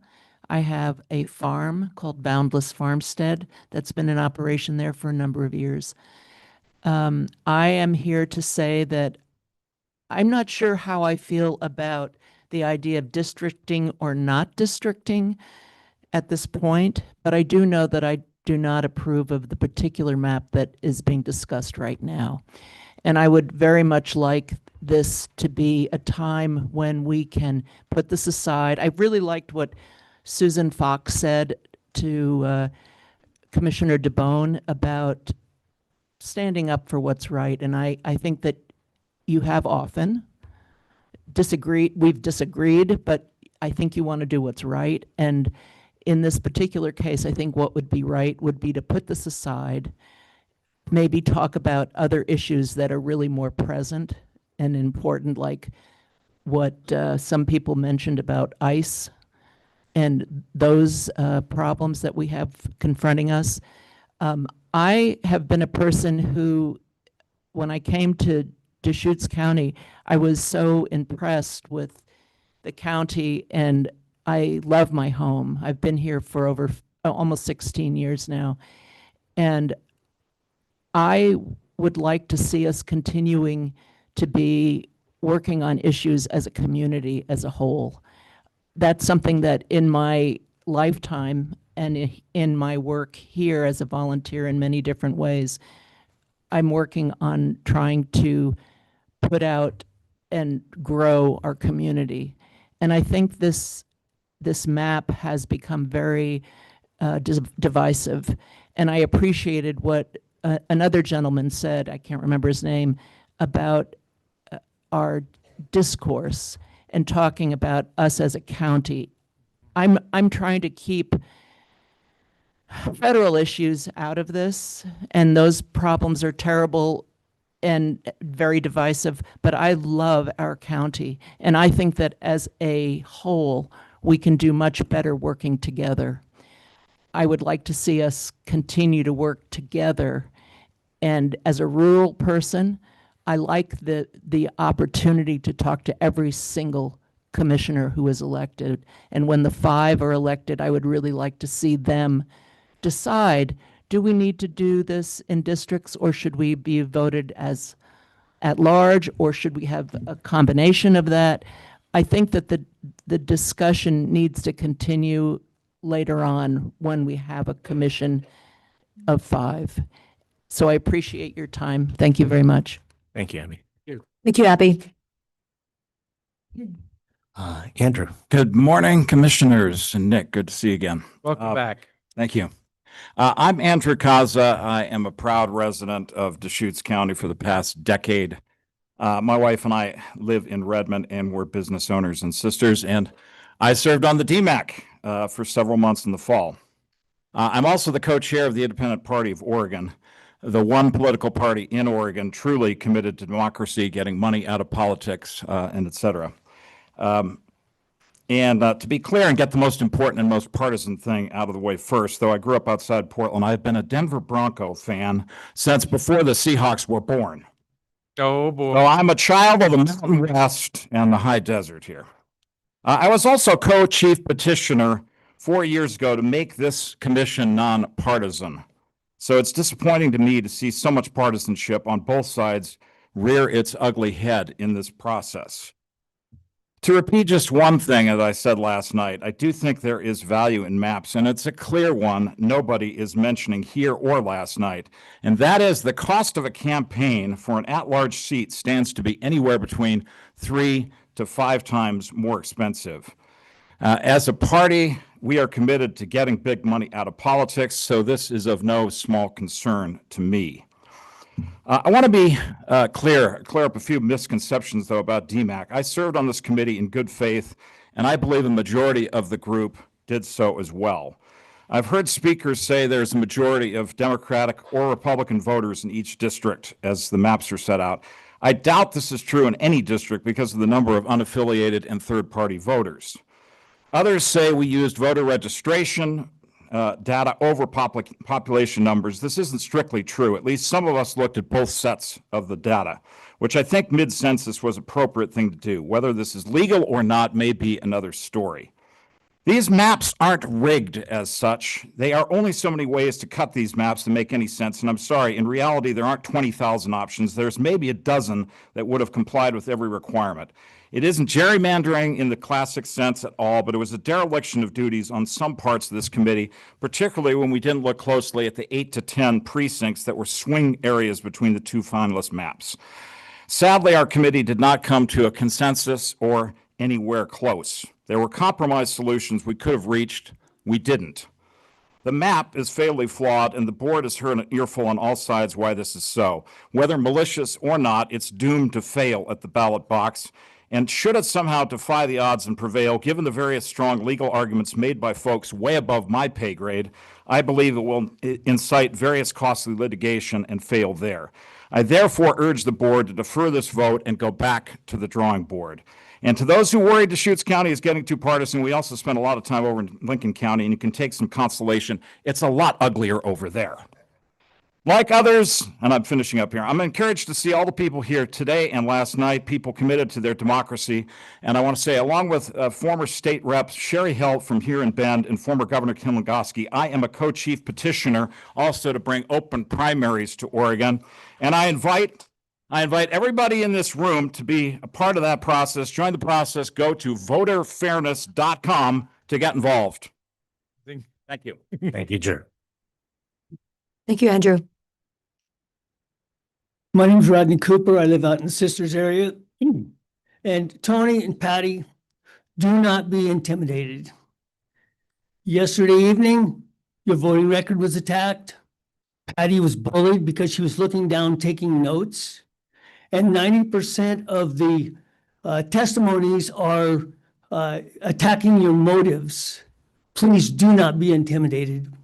You were duly elected at large, like our proponents want, and you came to represent us. You have every authority to make the decisions you made, to put forth those proposals.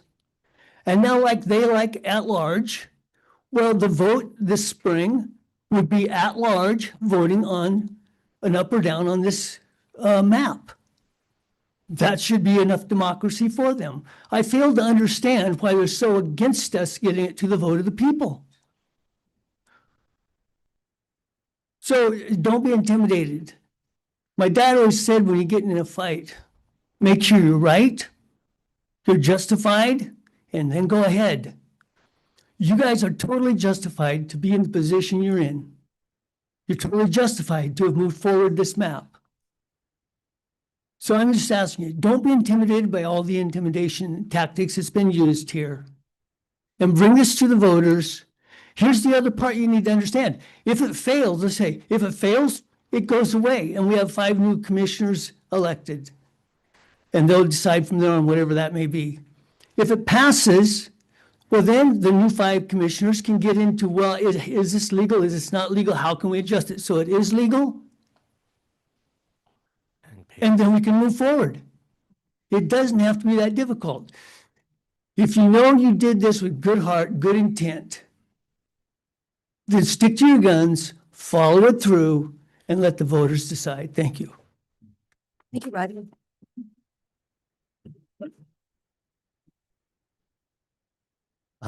Next up, we have Bryce Kellogg, Michael Tripp, and Bill Schertzinger.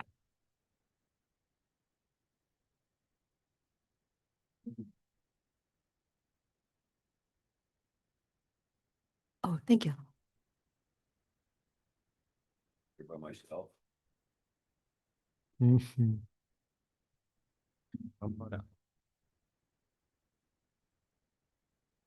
Bryce, you're first. Go ahead. Hello, Commissioners. My name is Bryce Kellogg. I live in Bend, and I'd like to present the results of an analysis I did of the districts proposed by DMAC. I'm a forest ecologist by training and have a background in modeling and mapping, which equipped me to run this analysis. I've provided you a handout with the results of this work and is also publicly available online. The countywide Democratic vote share in 2024 presidential election was 53%. The proposed plan by DMAC favors Republicans in 3 out of 5 districts. This discrepancy alone shows that the maps favor Republicans. But is the map gerrymandered? Partisan bias could be the natural result of geography or voter distribution across the county rather than intentional crafting. To address this question, I generated 20,000 district plans that followed the requirements for population parity, continuity, and the use of existing precinct boundaries. Simulating the district plans allows us to see where the DMAC's proposed districts stand in relation to other possible maps. This comparison shows the partisan bias of the committee's proposed districts is not an inevitable result of county geography. The DMAC proposed packs Democratic voters into 2 districts, leaving 3 districts that favor Republican candidates. Only around 8% of the 20,000 simulated district plans produced 3 seats that favored Republicans. The 2 Democratic districts proposed by DMAC have a much higher proportion of Democratic voters than most of the simulated plans. This shows the packing of Democratic voters into 2 districts. The most competitive district proposed by DMAC, District 3 in the plot that I provided, also falls well outside the expectations from simulated districts. The packing of Democratic voters into 2 districts allows for this 3rd district to be Republican. Overall, my analysis shows that there are many ways to draw districts that would be more in line with the countywide vote share. Oregon law stipulates that no district shall be drawn for the purpose of favoring any political party, incumbent legislator, or other person. My analysis is strong evidence that this proposed map fails this test.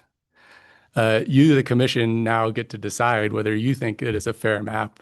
And you're representing to the voters by sending it to the ballot that you believe that it meets the Oregon statute. My analysis also showed that there are many ways to draw the districts with closer population parity than the proposed districts. Oregon law requires that each district, as nearly as practicable, shall be of equal population.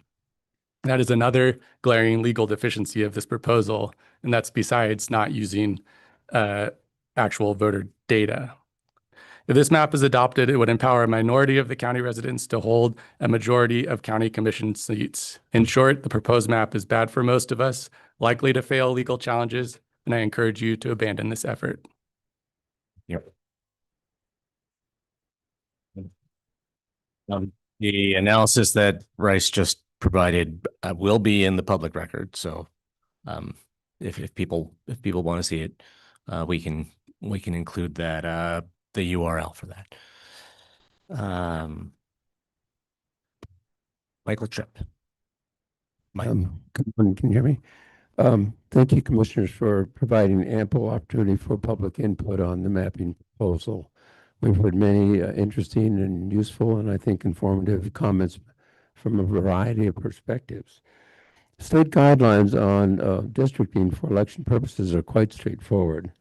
And the DMAC committee was unable to reach a consensus or agreement on a map that met those guidelines. It would have been fair at that point to suspend work on mapping, aside from discussion of districting, recognizing that that guidelines would not be met. However, DMAC proceeded to develop a map proposal that deviates significantly from state guidelines. The proposed map, in my view, and from others as you have heard, seems to run contrary to the intent of county referendums recently passed, which passed by a large voter majority, which expanded the commission and moved towards a nonpartisan electoral process. But really the issues were beyond a map, it was districting. And early in the DMAC process, some questions were raised about districting points aside from direct mapping questions, and the commission cut off discussion on those points. I think at this point it would be prudent for the commission to table further discussion of mapping, save us some money, and move on to the basic question of districting. If districting is to be done in a way that improves governance in the county, more work needs to be done. Public process, consultants from professionals, and careful development of the purpose of districting and how it would be done is the next step, not a premature vote on a map. Thank you. Thank you. Thank you. Thank you. And, Bill. Bill Schertzinger, Deschutes County resident for 26 years. Live on the old Bend Redmond Highway. I've got a piece of Adopt a Road that I'm not going to tell you where it is because somebody will be throwing trash on it when they hear what I say. I went home last night, pretty sad. There are lawyers in this room already keying up to go to court.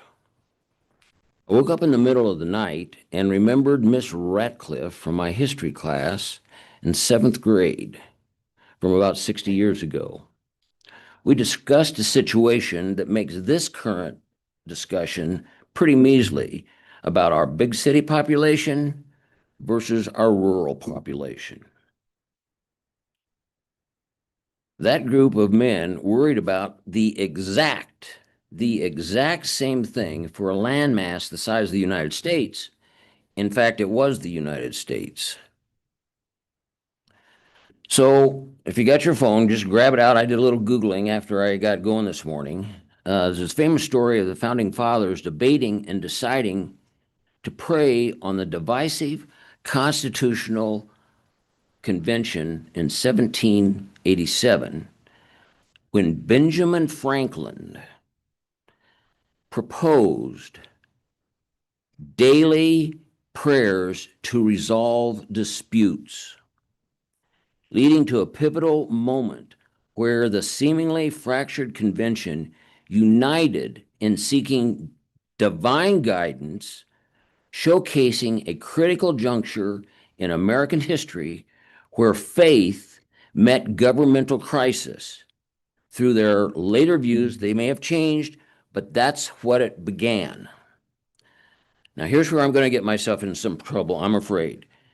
There were deep divisions, and we're talking more than what's in this place, much more. People were willing to give their lives. There was the argument, it was specifically large and small states over representation threatening to dissolve the whole process of the Constitution. There were a variety of beliefs held in that group, from the Orthodox Christianity to deists, a belief in a creator God who doesn't interfere with human affairs was exemplified by Franklin. He was, besides getting electricity out of the lightning bolt, he was not what you would call a Bible-packing man. That's history, that's fact. Emotion amongst this turmoil from Ben Franklin at the age of 81 proposed that the convention begin each day with prayer, asking for divine guidance to resolve their differences. There was initial resistance. James Madison said this is ridiculous. It went round and round. Franklin's plea, supported by Samuel Addison. Mr. Schertzinger, please wrap up. Okay. Our group is not that dissimilar. And Phil, I don't know you that well. I've got coffee planned to meet with you. Give me a call. Okay, we're going to do that soon. My guess is you're a Ben Franklin sort of guy.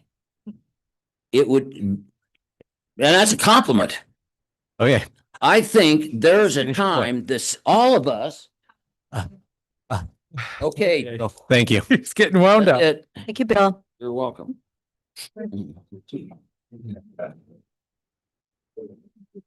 Therese Collerer, John Gilbert, and Jim Barnett.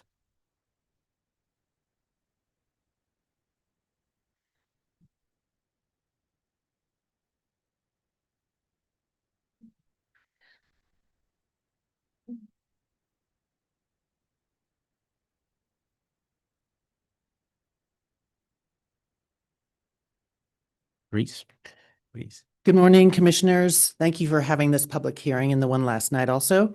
My name is Therese Kohler. I'm from Sisters, and I was one of the ballot initiative petition signature gatherers to get the 3 to 5 issue on the ballot.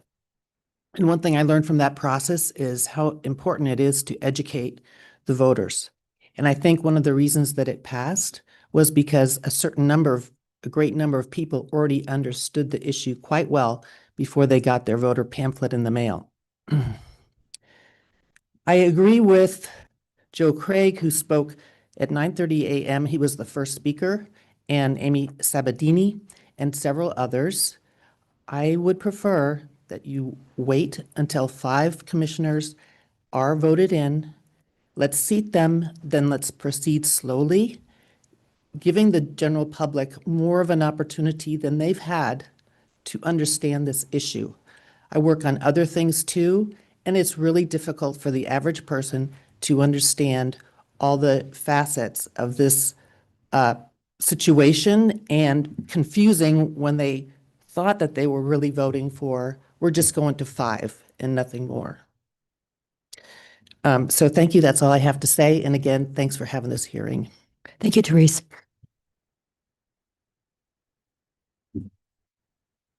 Gilbert. Hi, good morning, everybody. John Gilbert here. Thank you for all of your time that you guys spend. This is a marathon effort. I'll try to be brief. In looking at the map, it does not seem like an unreasonable districting map to me. My main question, though, is why do we need districts? I don't really think we need districts. I would encourage you guys to just scrap the districting map and just have open elections for a couple different reasons. And I think the districting is something that's kind of a historical precedent. You know, we have congressional districts, so it sort of seems like the natural thing to do, but I really don't think we need to have these districts for a couple of reasons. One is if I like a candidate that is not in my district, I'd like to be able to vote for that candidate, or vice versa. If there's candidates that in my district that I don't like, I don't really want to have to vote for them. I also think that one of the previous discussions about the mule deer example is interesting and valid. And I guess I was coming at it from the opposite point of view, is if we do have districts, and we've got 2 commissioners from Bend, 1 from Redmond, that there may not be good rural representation on the county commission, and that we may have a lot of the issues that you guys consider are rural. And if we have 3 commissioners who are from urban areas, we may not get good rural representation. So I would encourage you to scrap the map and just and probably have 2 seats open for one election period, 3 seats open, and it kind of leapfrogs back and forth. And the top 2 or the top 3 vote getters get onto the commission. And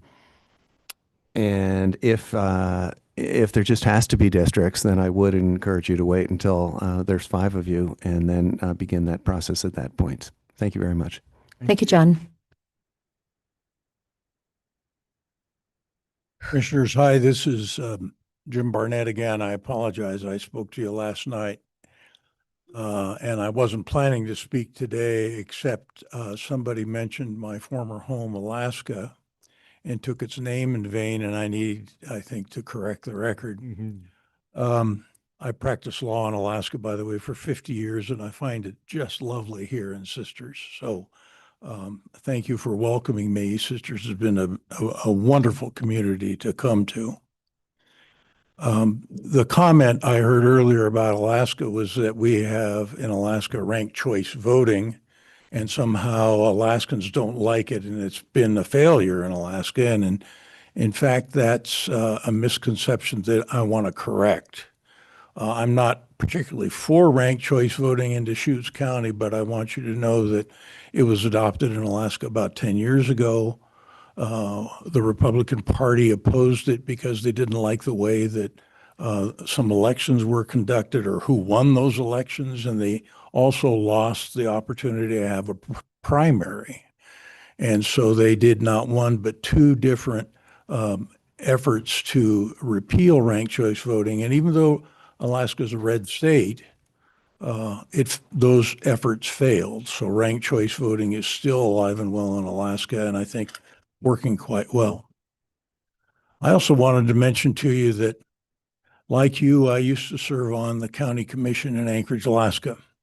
I was elected to a district.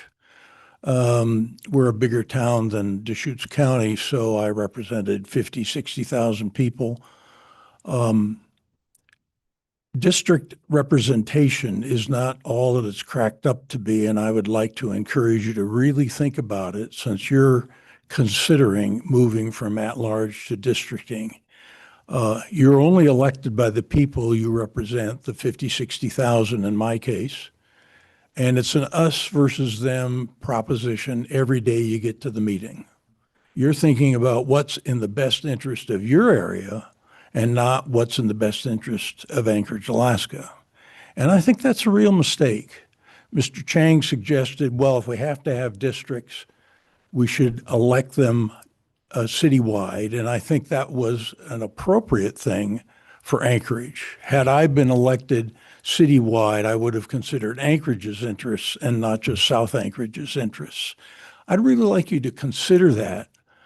And in closing, putting my elected official hat on for a moment, I'd like to mention that I've seen a lot of testimony here in these last 2 days. You filled the room twice. Congratulations. A lot of people from Redmond and Sisters and rural areas out that way. I think you've had the attention of most of the people in the county, and what that tells me is it's time to table this and start over. That would be my advice to you. Thank you. Thank you. Okay. We are coming towards the end of the blue sheets. So we can let people who are online know that their moment is coming soon. We have about 5 blue sheets left. The next 3 are Jim Dunn, Susan Asti, and Freddie Finney-Jordan.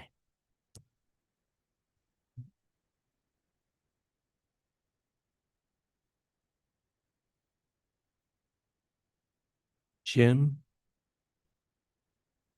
Susan, and Freddie. Jim, you can go ahead. I am Jim Dunn from Tumalo. First of all, I'd like a request. I won't tell you my political position, but can you change the blue sheets to red sheets? No. Supposed to be funny. Thank you for that humor this morning. That's very, I wore blue today just to match the sheets. So a lot of critical thinking going on, which I appreciate. I do challenge those thinking that ranked choice voting is the answer, because I once thought that. But if you critically think through its components and its flaws, and I ask everyone to go home and look at the other side of that. Again, I thought it was the answer. It has so many flaws in it that hurts both parties and ultimately hurts the citizens. In regards to those concerned about political biases of our county commissioners, I just ask you to look at our county and how wonderful it is and how they've shaped it, all 3 of them. It's one of the most sought after counties in the country. And it's because of the people standing or sitting in front of us. So I thank you for your direction. My only ask, it's easy. Let's just do the opposite of the failed cities of Portland, Seattle, San Francisco, and Los Angeles. We don't want to become those cities. And that's why we all moved here. So let's not change it. Just as Portland and Eugene drives Oregon's poor decisions impacting our county, as Mr. Henderson and Casey from Tumalo said, I just don't want Bend to over-influence Deschutes County and its rural residents. And I, for one, appreciate law enforcement. And as everybody knows, and I've been to many meetings, Deschutes County and the 97 corridor is one of the most impacted child trafficking areas in the country. It's not I-5. It goes right through our city. And I know you've addressed that with some work you've done with the hotels and some of the initiatives with child trafficking. So I'm all for law enforcement addressing that illegal behavior. Thank you. Thank you. Thank you, Jim. Okay. Is Susan here? She was sitting next to me and she had to leave early. Okay. Freddie, go ahead. Hello, I am Freddie Finney-Jordan. I use he, him. I am representing the Shoots Defend Democracy Coalition, the organization that is focused entirely on this issue. My voice is still hoarse from the protest yesterday. Thank you for this opportunity to testify. Unlike some folks, I did not move here. I was born here, and I've lived here for the 23 years that I've been alive. Yesterday, I noted that those of us opposing this map are a coalition of all sorts of people. Some of us want districts, but not these districts. Some of us don't want any redistricting, and some of us, like myself, want proportional representation. But we all remain united that these maps are blatantly unfair and created through a rigged process. Today, I want to speak as a young person. I alluded to it, but I am 23. I've been civically and politically engaged since I was skipping class in high school to make calls for political candidates. I like mentioning that because it's a good bit, but also because it is true and it was kind of a necessity. As a high school student back then, I kind of had to skip class to have the time to make calls for candidates and to be engaged in the civic and the democratic process. Young people we often have no time. We are often ignored. And are dealing with esoteric political issues that fail to even want to explain to us, like this one. We heard from several young people last night who said that they felt disenfranchised and ignored by this process and by the prospect of ratifying this rigged map. We often hear in government that, oh, we want more young people, we want more youth to be engaged and things like that. And yet here we are looking at this rigged map in what, like I said, is a very esoteric process. Commissioners and young people like myself are watching. They see a rigged map that don't count those too young to vote. They see canceled hearings, and they see a litany of lies about all of those things. Don't give us young people yet another reason to disengage from civics and from politics and from democracy. I encourage you to reject this map outright. Go back to the drawing board. Thank you. Thank you, Freddie.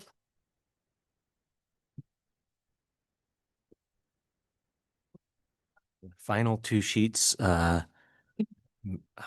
sorry if I'm pronouncing this. Michi Sato and Helen Guerrero Rin.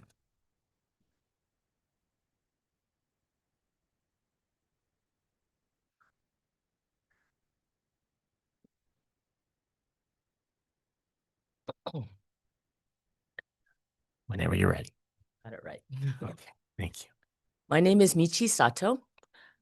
This is going to be short and sweet. Can you hear me? A little closer. Okay. You pull the mic a little closer. Sorry. My name is Michi Sato. I'm kind of nervous. This will be short and sweet. I just wanted to add my voice to the group of people who have already spoken. I've lived here in Bend for 26 years. I'm a retired RN. I love Bend and spend as much time as possible in our very accessible, beautiful outdoors. I've loved it here the whole time I've been here. This district map has dragged me indoors to spend my mornings here with you, which from the things I love to do, which would be skiing when it's better, and I'm walking my dog. This is my normal mornings, but I felt impelled to come here today. I've never spoken before a committee. I don't consider myself a political person, but it's obvious that the people here are concerned about the proposed district maps. Please stop and rethink this process. Wait for the new commissioners to be put in place and then move forward in an open format for allowing the public to follow this process. And I will also stay tuned and pay more attention. Thank you for your time. Thank you. Thank you, Michi. Hi, my name is Helen Guerrero Randall, and I wasn't planning on speaking. I've been a Bend resident since, for 50 years. I came as an embryo. And the districting thing, I don't know. I think there should be districts. I don't think the way it's configured now is the right way. But what I really want to address is the Bend versus the urban versus rural issue. I've lived in the same house since 1980. It was my first house with my then husband, and that was turned into my forever house, which I would never be able to afford now. Lucky me. But I don't stay in Bend, and Bendites don't stay in Bend. We are all over the county, all over the Tri-County area. We go to Crane Prairie and we camp and we canoe and we fish. We know about the water level in Lapine, and it blows my mind every time I hear they have to boil their water to drink. We are aware of our neighbors. My mother-in-law had an 80-acre ranch in Tumalo. She got her water through flood irrigation, which filled her cistern, which kind of blew my mind too, because then we had to drink that water that the cows were walking through. We know about these issues. I'm concerned when a mega resort is planned for that kind of area, because I know water is precious. Do we need multiple golf courses? I don't know.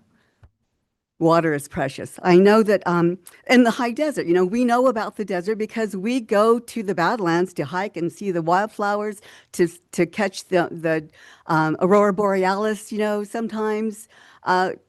We know how precious that land is as well.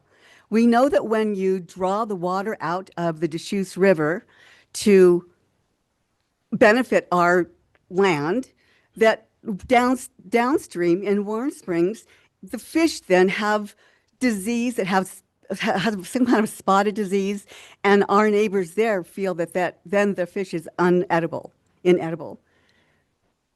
We are not just Bend-centric. We go to the Sisters Quilt Show. We have friends in Sisters. We know that when the fire is licking their fences, that causes us terror too. We are not just Bend-centric. We are Deschutes County. I'm speaking from the top. I'm speaking from the top of my head. So if I got something wrong, I'm sorry. But I'm also speaking from the bottom of my heart. We are not just Bend. We are Deschutes County, Jefferson, and Crook County. We love all of this area. So don't be afraid of us. We love you too. We want the best for you. We want the best for all of us. So districting, I don't know how it will land out, but don't be afraid if some of Bend is in your district, because we have your back. We care about you. Thank you. Thank you.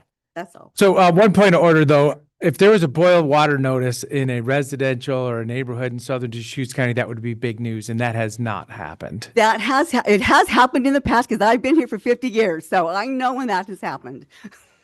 Well, I was just saying, not in the last 20 years. So there is a point. That's what I said. If I have, I'm just saying that's a big moment there. Yeah. And I've known that it's happened, and we are aware.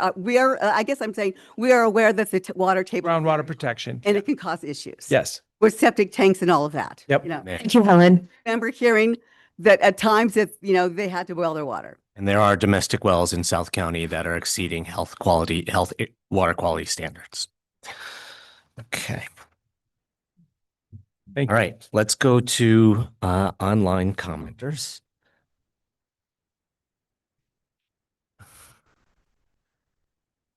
Keith, please go ahead.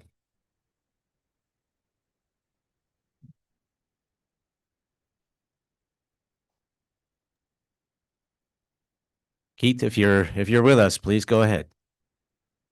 Thank you. Can you hear me now? Faintly.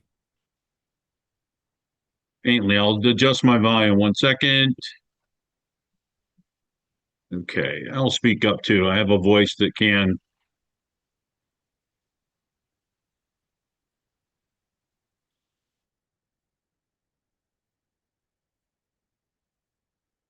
How about now? Just a little quiet in the room. Is that better? Okay. Thank you, commissioners, for giving me the opportunity to address you again. I participated last night and I appreciated that. Today we have heard the argument that MAPC is the result of gerrymandering, with the exception of one person testifying that they used a model of thousands of varying options. It hasn't been proven. There hasn't been substantiated facts that gerrymandering was actually done.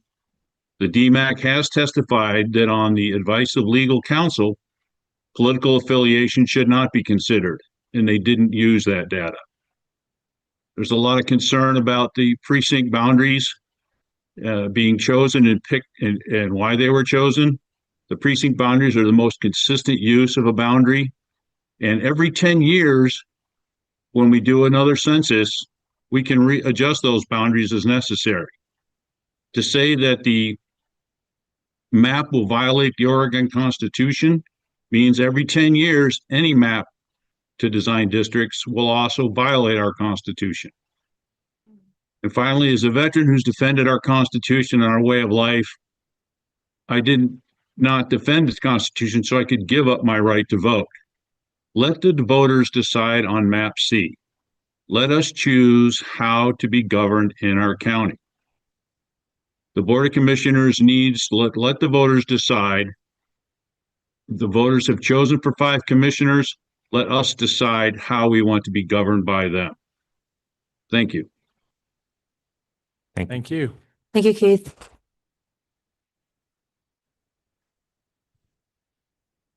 Next up. Nancy?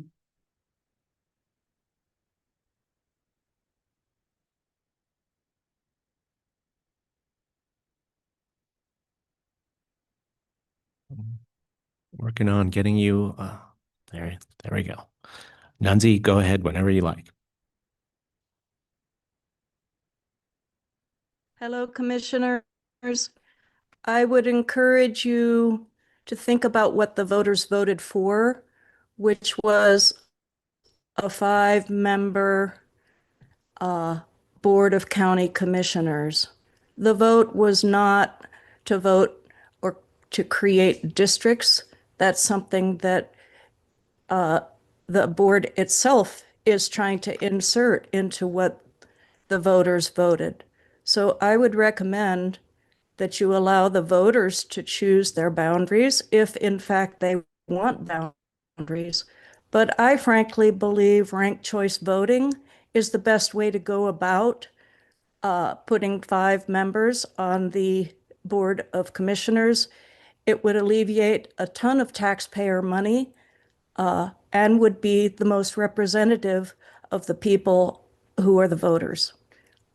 So I just wanted to insert that, and also to get you to think a little bit about when people say they live in Bend, that might just be their mailing address, but they might actually live outside of Bend in one of these other created district boundaries. So I think it's really important for you not to be separating the voters in your community, but to be inclusive and to be honoring the wishes of the voters who do not support the district. Ranked choice voting is the most effective way and the least expensive way to go about getting 5 members on your panel. Thank you. Thank you, Nancy. You. Any more online? Okay. Well, at this time, we can wrap up the public hearing and we can move on to item number 8, which is deliberations on the next steps with the Commissioner District Draft Map. Anyone who came to give public comment today or yesterday, this is when you'll get to hear the commissioners talk. So feel free to stick with us and listen through this whole process. Jen, do you want to? Please come on up. Maybe to set the stage, you can remind us of the decisions to be made at this point. Yep. Good morning, Commissioners. Jen Patterson, Strategic Initiatives Manager for the county. So on December 3rd, 2025, myself and some members of the DMAC came before you with the recommendations from the DMAC, which were 3 recommendations, and I'll review those in just a minute. The staff, including myself, gave a brief. introduction on those recommendations, and then the DMAC members were invited to come up and give any comments on the process and the maps and anything involving the DMAC. There was some robust discussion between the county commissioners and the DMAC. And at the end of that discussion, the commissioners chose to move to have 2 public hearings, one in the evening time and one during a regular board meeting. So that's where we're at right now. We had the evening public hearing last night. We just finished the public hearing this morning during the board meeting. And so I will review the 3 DMAC recommendations for considerations, one of which has already been taken into effect. So the 3 recommendations were a majority of the DMAC members. And I should just say the DMAC stands for the District Mapping Advisory Committee. I believe that has been mentioned earlier, but just for everyone listening, the DMAC recommends that the board consider map C for the district map. That was a majority of DMAC vote at a 4-3 vote. The DMAC recommends that the BOCC use a random process to number the districts. The Board of Commissioners were all in agreement for that random numbering process, and that was done last Thursday, January 15th at the Board of County Commissioners annual retreat. We had outside sources come in. We had Central Oregon Community College students who are students with the Student and Local Government Community College course come in and use a bingo ball game to draw those random maps. Those maps have now been numbered with the commissioner positions, and those are updated. Those maps with the commissioner positions are available here at the meeting. And then the third recommendation was if the DMAC recommends to the BOCC that if voters approve the map, then redistricting should occur after the 2030 census. And then just for refreshing of the process, the DMAC was commissioned to draw 1 district map for consideration for the board. It was presented to the board as one of these recommendations. Now, the members of the Board of County Commissioners have the option of potentially recommending that map to the voters. And if it goes that process, then the voters would have the option to vote on that in a ballot measure, either in the May 2026 election or the November 2026 election.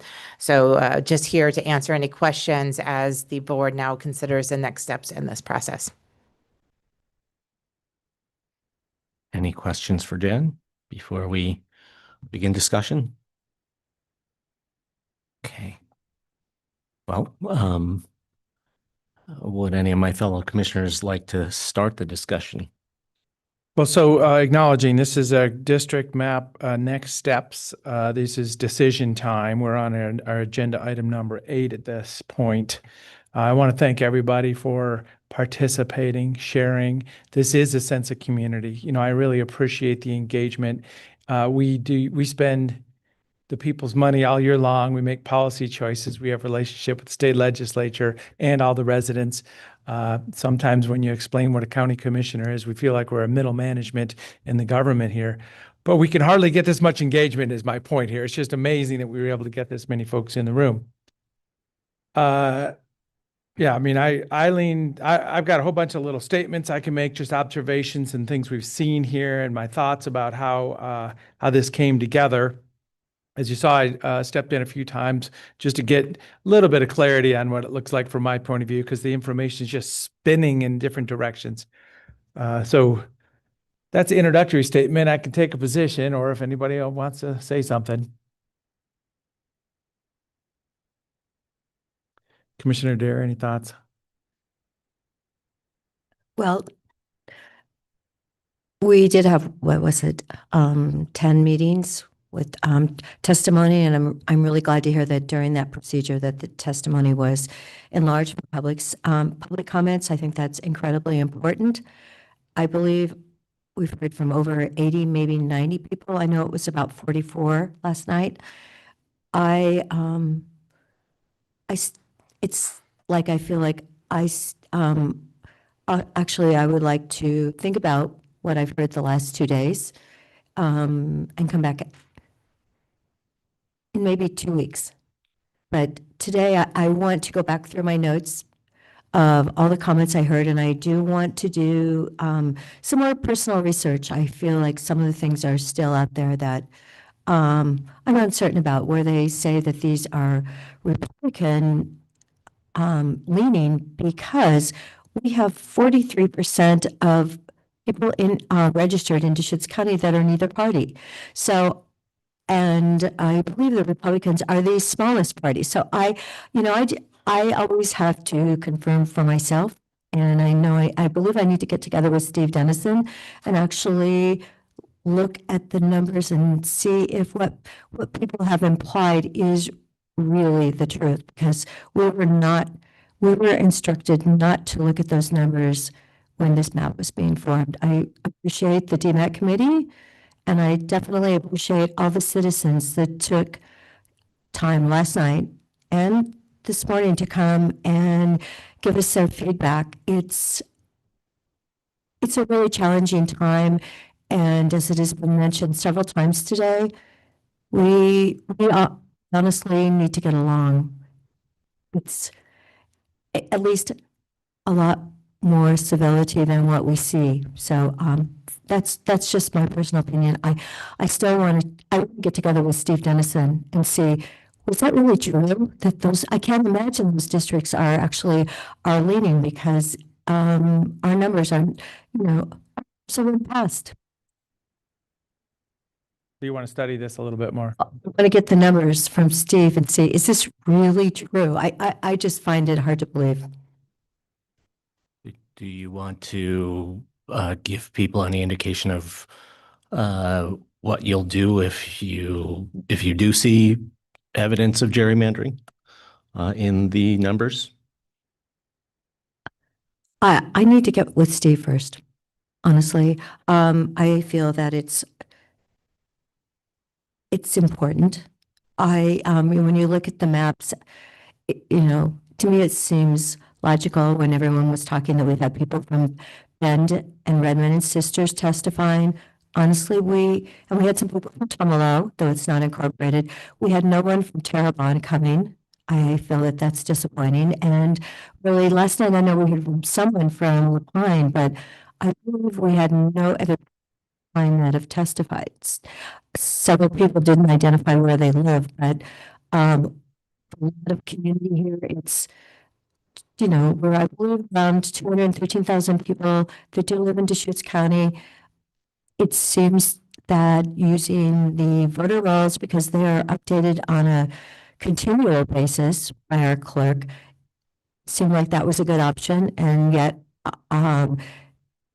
we've heard the threat of litigation several times. So I want to protect the county. County needs to do this to the very best for our citizens. I guess I'd just like to say, between the almost 100 people who came to give public comment during these two hearings, plus the probably hundreds of emails that we received on this topic, I feel like we've had very strong community engagement on this topic. And we have overwhelmingly heard from people that they do not support proceeding with this map. That is a pretty good indication of how the vote is going to play out if we send this to the ballot. You all have been on this dais long enough to understand the connection between the public comment that we receive and the sentiment out in the community. So I'm concerned about sending something to the ballot that we know is going to fail, that might invite legal challenges and financial risks associated with that. Went to the speaker who said, well, if there's legal challenges, then the next commission can handle that. I want to say, I don't think that that's fair for the next Board of Commissioners to have to clean up the mess created by the prior Board of Commissioners. We're seeing the repercussions of that over time with our sheriff's office right now. I'm not happy that our current sheriff has to clean up the legal messes that were imposed upon the sheriff's office by prior sheriffs. So I'd encourage us to think about our legacy on the board. We've heard a number of suggestions of alternatives. we do not have to choose this mapped set of districts. We do not have to choose this structure of 5 districts. We could look at one at large plus 4 districts. We could look at the Missoula model, where we would have districts and candidates would need to come from those districts, but every resident, every voter would get to vote for every commissioner seat. We heard from people very strongly that they support getting to vote for 5 districts, that they would feel disenfranchised if instead of getting to vote for five commissioners, they would only get to vote for 1. The list of concerns that we've heard was substantial. I mean, that the vote for just 1 versus 5 is a big one. Concerns about packing and cracking to produce a gerrymandered result. That was another one. We heard concerns about parochialism, the way that breaking the county up into 5 districts could essentially make this dais into a cage fight where commissioners are just fighting for their district, what their district is going to get. We heard concerns about the composition of the DMAC, the way it was formed, who was appointed, the constraints that were put upon the DMAC, and that their process was rushed. We heard concerns about using registered voters to draw districts instead of total population, how that disenfranchises the tens of thousands of people who are not 18 yet in our county and their families. We heard pleas to unify our community. We heard about people who were facing odd split situations. The Lapine resident who said 3 precincts of Bend would still form a huge percentage of the voting block of that South County district. So they'd be controlled by Bend anyway. We heard about a person from who lives just on the other side of the Redmond urban growth boundary, who didn't want to get lumped with sisters, who wanted to be part of the Redmond community. I've had those concerns when looking at Terrebonne. Terrebonne, whose kids go to Redmond schools, who are going to be connected to the Redmond wastewater system, who are served by Redmond Fire, but who have been lumped in with sisters in this current district map. We've heard people say that they feel disenfranchised. We heard that there were, given the constraints, the severe constraints that this Board of Commissioners placed on the DMAC, there were 20,000 different maps that could have been produced, and that only 8% of them produced this kind of favorable advantage for Republicans among all those 20,000 possible maps. And the suggestion that, accidental or not, this is a gerrymandered map. So.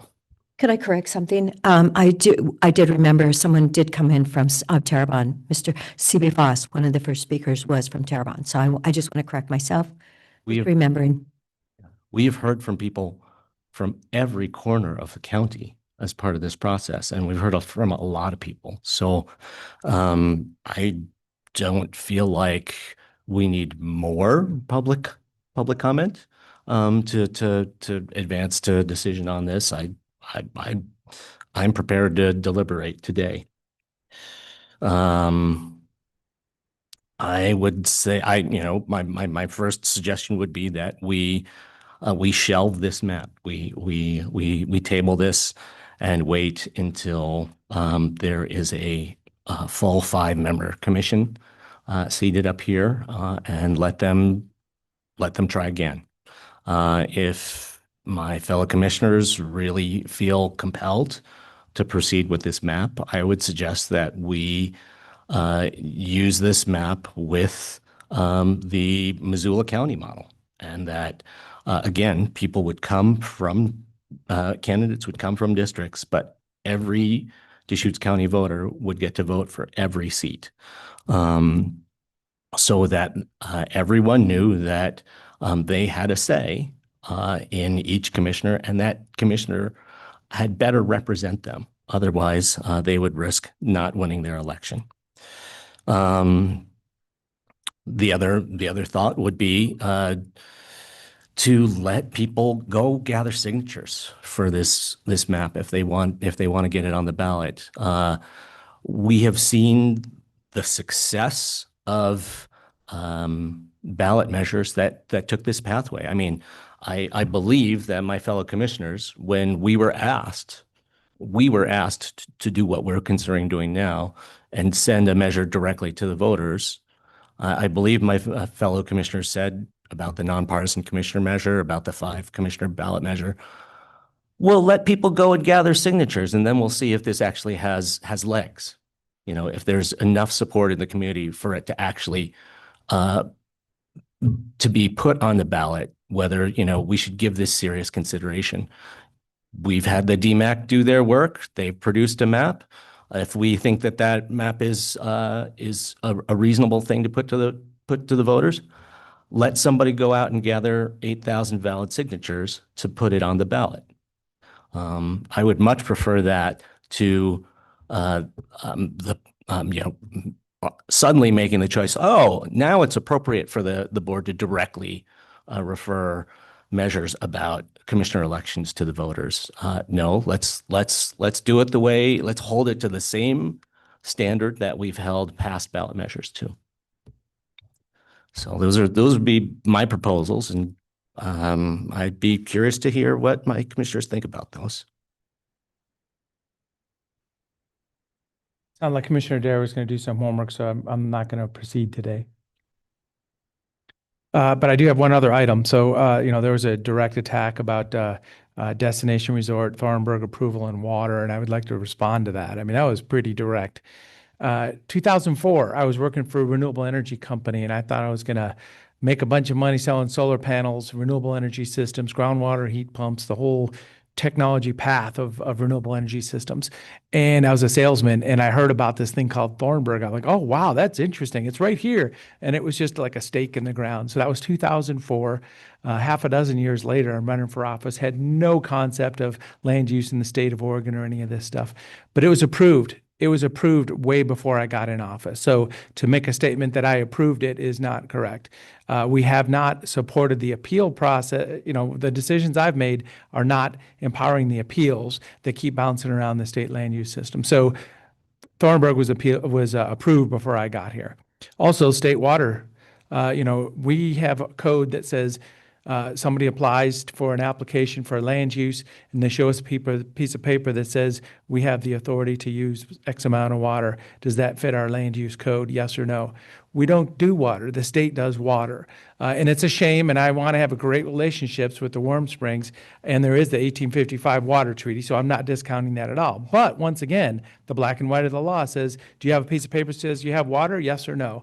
Other than that, it just goes off into political world. So, there are some pretty heavy statements made in here. And remember, there's layers to this thing. There's some advocates here that are looking for that. There's some angles on some of these big issues.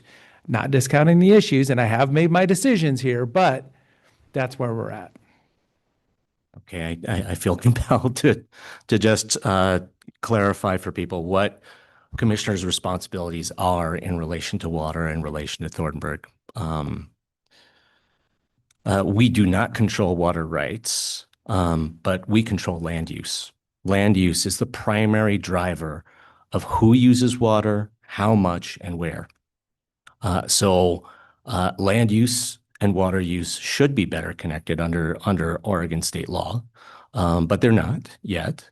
But until they are, we do have a responsibility when we are making land use decisions to think about the water resources that connect us all. I would just want to express appreciation for whoever it was who was saying, water connects us all. Water flows across the land, below the ground, across the entire county, and out of the county. And it is absolutely true that when we're looking at this district proposal, that people making bad water decisions in one district could really screw people in another district in terms of water quality and in terms of water quantity.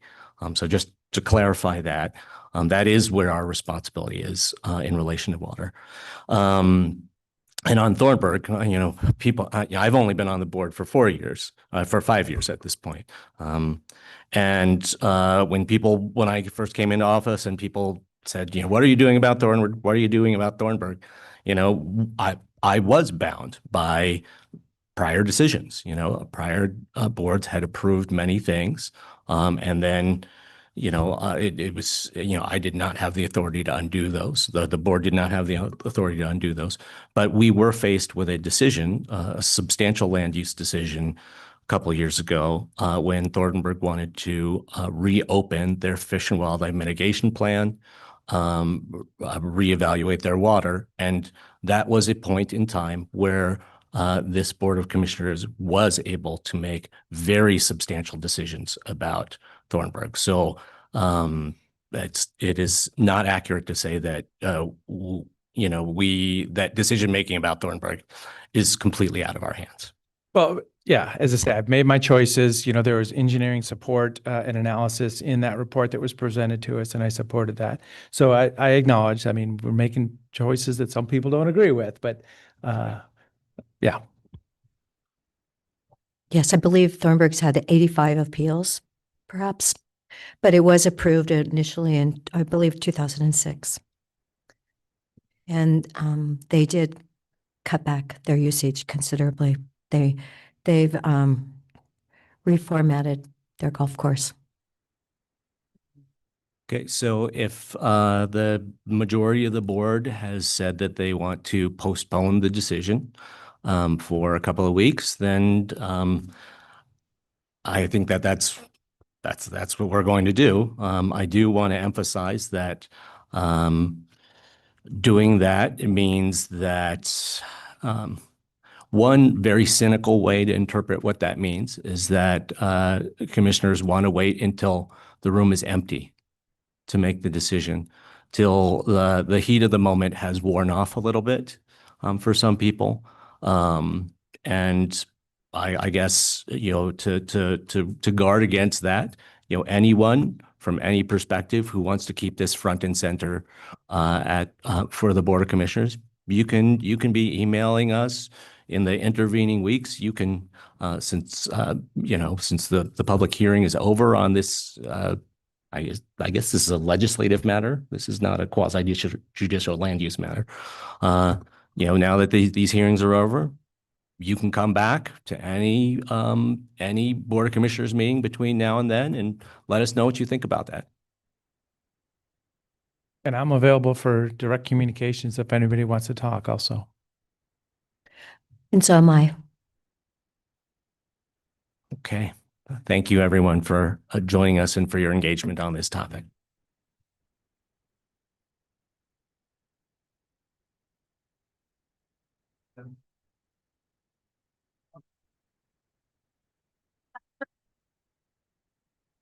Break? 5-minute break? Sure. We're going to take a 5-minute break. Be back at 11:44.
Are they even on?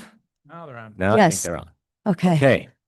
Thank you. We're getting back to our agenda now. If people who are having side conversations could step out into the hallway, we'd appreciate it. Item number 9, an intergovernmental agreement with the Oregon Health Authority for the financing of community mental health programs through June 30th, 2027. I see we have Holly Harris online and Cheryl Smallman in the room with us. Thanks for joining us. Please proceed. Good morning, Commissioners. Cheryl Smallman, Business Officer with Health Services, and Holly Harris, Director of Health Services, is joined online. Shannon Brister-Rogest apologizes for not being able to be here as well. She's the new Behavioral Health Director, which is what this particular agreement covers. Today, we seek approval of chair signature of document number 2025-1054, an Oregon Health Authority intergovernmental agreement for the financing of community mental health programs. This is a long-awaited agreement, and over the last year, the Oregon Health Authority Behavioral Health Division and Association of Community Health Programs have collaborated to revise the County Financial Assistant Agreements, or CFAA, as we call them for short.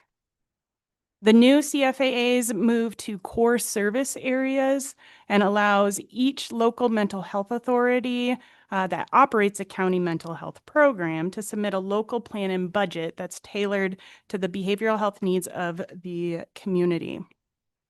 These core service areas enable flexibility to tailor service delivery based on what the community needs, while clarifying OHA priorities and expectations of the award. The current agreement before you is for a total of $12,608,197, which is an increase of about $785,000 of base funding. And that is for 18 months. Holly sent some notes as well that I'll highlight here. So if you bear with me, there are 3 main changes that were negotiated in this particular agreement. The first is that the Department of Justice and Oregon Health Authority indicated that we as a county would be held harmless if we are implementing the local plan that is required. And then if mid-year we identify we didn't put enough money towards the prioritized populations. We may be asked to reallocate some remaining funds, but we will not be held accountable to the lack of foresight on the needs, especially considering House Bill 2005 and lots of unknowns with civil commitment volumes. They did indicate an understanding that we may have subcontracted some funds that we can't claw back in any reprioritization process, and that we may not be able to rebuild teams on a dime if the team that we no longer can afford is not qualified to shift to care for prioritized populations. Holly doesn't think we'll get perfect language to protect us here, but this is an 18-month contract, and if we don't feel we have enough protections as we start to see shifts in local plans, we can prioritize strengthening language in the next contract. The second item is that Department of Justice agreed to change the prioritization part of the contract to change Aid and Assist, Psychiatric Security Review Board, PSRB, and Civil Commitment to bullets instead of numbering them. So it doesn't appear one of those is being prioritized over the other. All are equally prioritized in Tier 1 of the prioritization scheme. And then the third is that the Department of Justice also agreed to add some language to the section on substantial compliance that's going to be in legalese, but essentially will protect community mental health programs from being out of compliance on the whim of OHA. Instead, there will need to be a standard they are following that references back to the rules and basic understanding of reasonableness, though the word reasonable won't be in the contract. So while we didn't get subject to availability of funds entirely removed, it does sound like the local plan will still drive things. And if circumstances change that are outside of our control, OHA will work with us to ensure the prioritized population needs are met. So defining substantial compliance and removing the prioritization between those three that I noted is a very important win. So we are recommending to move forward signing this particular agreement. Questions, or Holly, would you like to add anything further? No, you did a great job summarizing. Thank you, Cheryl. Sorry, I couldn't be there in person. I'm recovering today. But yeah, I think this is a move forward. I've said all along that this has been a bit of a trust exercise, and it still continues to be. So I think TBD on whether or not we're back here in 18 months, renegotiating some of the same points or clarifying some of the things that are, in the contract right now. So we'll see how the next 18 months goes. And I'm excited about these changes. I think they were really important, particularly the bulleting of aid and assist civil and PSRB. Essentially what that does, the way it was previously worded was that they prioritized aid and assist over everything else. So it was aid and assist, and then PSRB, which is our guilty except for insanity, and then civil came last. And where that really matters is access to resources. So if civil is consistently last to receive access to resources like residential, then we continually perpetuate the problem of people entering the criminal justice system to get treatment. So that was a big discussion point throughout this contract that we really wanted to see change, and I'm grateful to see that it was. So yesterday at our joint meeting with the Bend City, Shannon was there giving a presentation saying that the stabilization center is like still 3.3 million short. Now, is this funding going to help with that shortage? Because you do say it crisis stabilization center in here. Have you already put those funds into the presentation and we're still short the 3? Yes, you're still saying Correct. yes. Yes. Yeah. Unfortunately, that 3.7 includes our CFAA funding. So that was one of the line items listed in that presentation as funding that we do allocate towards the stabilization center. It's nowhere near enough to cover any of our crisis services, which is part of the challenge with this contract in general, is that we have a lot of requirements, not enough funding to cover all of them. But the good news on this contract is now that it's a bit more flexible, we can move the money around in ways that we historically were not able to, which will allow us to, as a local entity and local mental health authority, to prioritize what is most meaningful to our community. Thank you, Holly.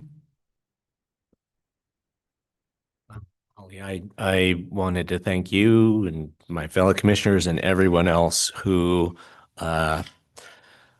helped to present a united front and push back against OHA and the governor's office and everyone else who we needed to hold the line with in order to prevent a lot of burden and a lot of risk being transferred to counties. So thank you for your role in that. And I'm glad we've arrived at a place where we can feel pretty good about the CFAA we're being asked to sign. Yeah, I guess one question I have is, was this not organized around core service areas and a local plan before? No, it wasn't. It was historically our CFAA had, Cheryl, correct me if I'm wrong, but like somewhere like 80 different what we called service elements. And so each little area had a bucket of money associated with that particular service element that then was tied to a specific programming with specific reporting requirements. So if you imagine you have all of those that are just so siloed and you couldn't move money between them because they were all for a very specific purpose. So what this did was then take kind of the core service areas that are kind of bigger buckets is kind of how we've been referring to them. But a crisis bucket, forensic bucket, a residential bucket, an outpatient bucket. There's a couple others, and I'm sorry if my head were clearer, I'd be able to rattle those off for you. But so it allows us to funnel the money into these buckets and then be a bit more flexible with how we allocate it. So, and also in theory, it's supposed to allow for less reporting, but that also is TBD. It's good to know that we're working towards more flexibility. Yes. Thank you. So this Um, gets us through the rest of this biennium, and legislature will be in a long session, January, February next year. So that'll be the next discussion, or do you think there'll be discussion before the session at all, OHA? Yeah, Yeah. so the group that's been meeting, the core CFAA negotiation team, which I've been on for over 2 years now, is going to continue to meet throughout the next 18 months. And so we're going to continue to have active conversations around what is working, what's not working, where we anticipate the need for changes. So hopefully we can be proactive and not have this come down to the wire at the end of the 18 months, that everyone will be very well aware of what the pinch points are. And hopefully we could have problem solved some of those, so we don't end up in a stalemate. That's the goal. Oh, Holly, did you get a response from Amy when you sent her that information? Have you heard back didn't. yet? I did not. I will ping her again though. Please, thank you. We have a golden opportunity because Agreed. Friday's our next LGAC meeting, and I would really hope that with our pressure, we can actually get rid of all that administrative burden. That would be great. Thank you. I And will. save Thanks for some the money, reminder. do our job, do the work that we need to do. Agreed. But yeah, I'm supportive. We were notified that basically everybody was getting on the same page about the very last day of the year, and now it's January 21st to be able to sign this for the Board of Commissioners. But I think Association of Oregon Counties and your association, they all know that we're working together on this. Great. I'm supportive of proceeding as well. Are we ready for a motion? So move approval of document number 2025-1054, an intergovernmental agreement with the Oregon Health Authority for the financing of community mental health programs. I'll second it. Been seconded. Any other discussion? All right, calling for the vote. Commissioner Dare, Yes. Commissioner DeBonne, Yes. and chair votes yes. Thank you. Thank you all very much. Again, Appreciate so your much support for on this. getting us to this point. Yes, Thank Cheryl. you. Great patience. Okay. We've completed our action item agenda. Are there other items? I remember. I remember there was something I needed to remember, and okay. The circuit court has requested the use of the facilities over there again to support youth mock trial event, and I asked what the process was for this, and they said it's chair's discretion. So I said yes, but I just wanted to make sure that my fellow commissioners know. That's great. Yeah, hosting the youth in there, having the judges involved, being able to set up a mock trial is such a great experience for anybody involved. Excellent. Anything else for other items? Oh, I do want to put it into the record. Unfortunately, last week, Central Oregon Health Council's meeting was canceled again at the last minute. So, yes, just want that into the minutes. I don't else to report on. I'll be headed over to Salem for OTC for the rest of today and tomorrow. So I guess, yeah, looking back at the schedule, I did attend the Behavioral Health Advisory Committee last Friday. Yeah, so I guess that's an update since we met. So we had our joint meeting, or a mid-year budget meeting, but right after that, I was able to go to the Behavioral Health Advisory Board meeting over at the health building, and Holly was there and Shannon was there and the members of the committee. So it was a good moment to, and they were involved with this CFAA too. They were up to speed, understanding that it came around. So that was a really substantive meeting, and the group's working together pretty well. Okay. There's Nick, did you have anything else? Nothing else from me. Thank you. Oh, and then the other wonderful news is that I had asked last week, when I started in 2019, we had 35 Firewise communities. We are now up to 101. So yeah, congratulations to our community for really stepping up, taking this incredibly seriously, as we should. And yes, we're over 100, so we're going the right way. Please keep engaged. Let's do everything we can to empower those Firewise communities to get higher coverage or a greater ratio of property owners participating within those Firewise communities. Okay, with that, we are adjourned. Thank you.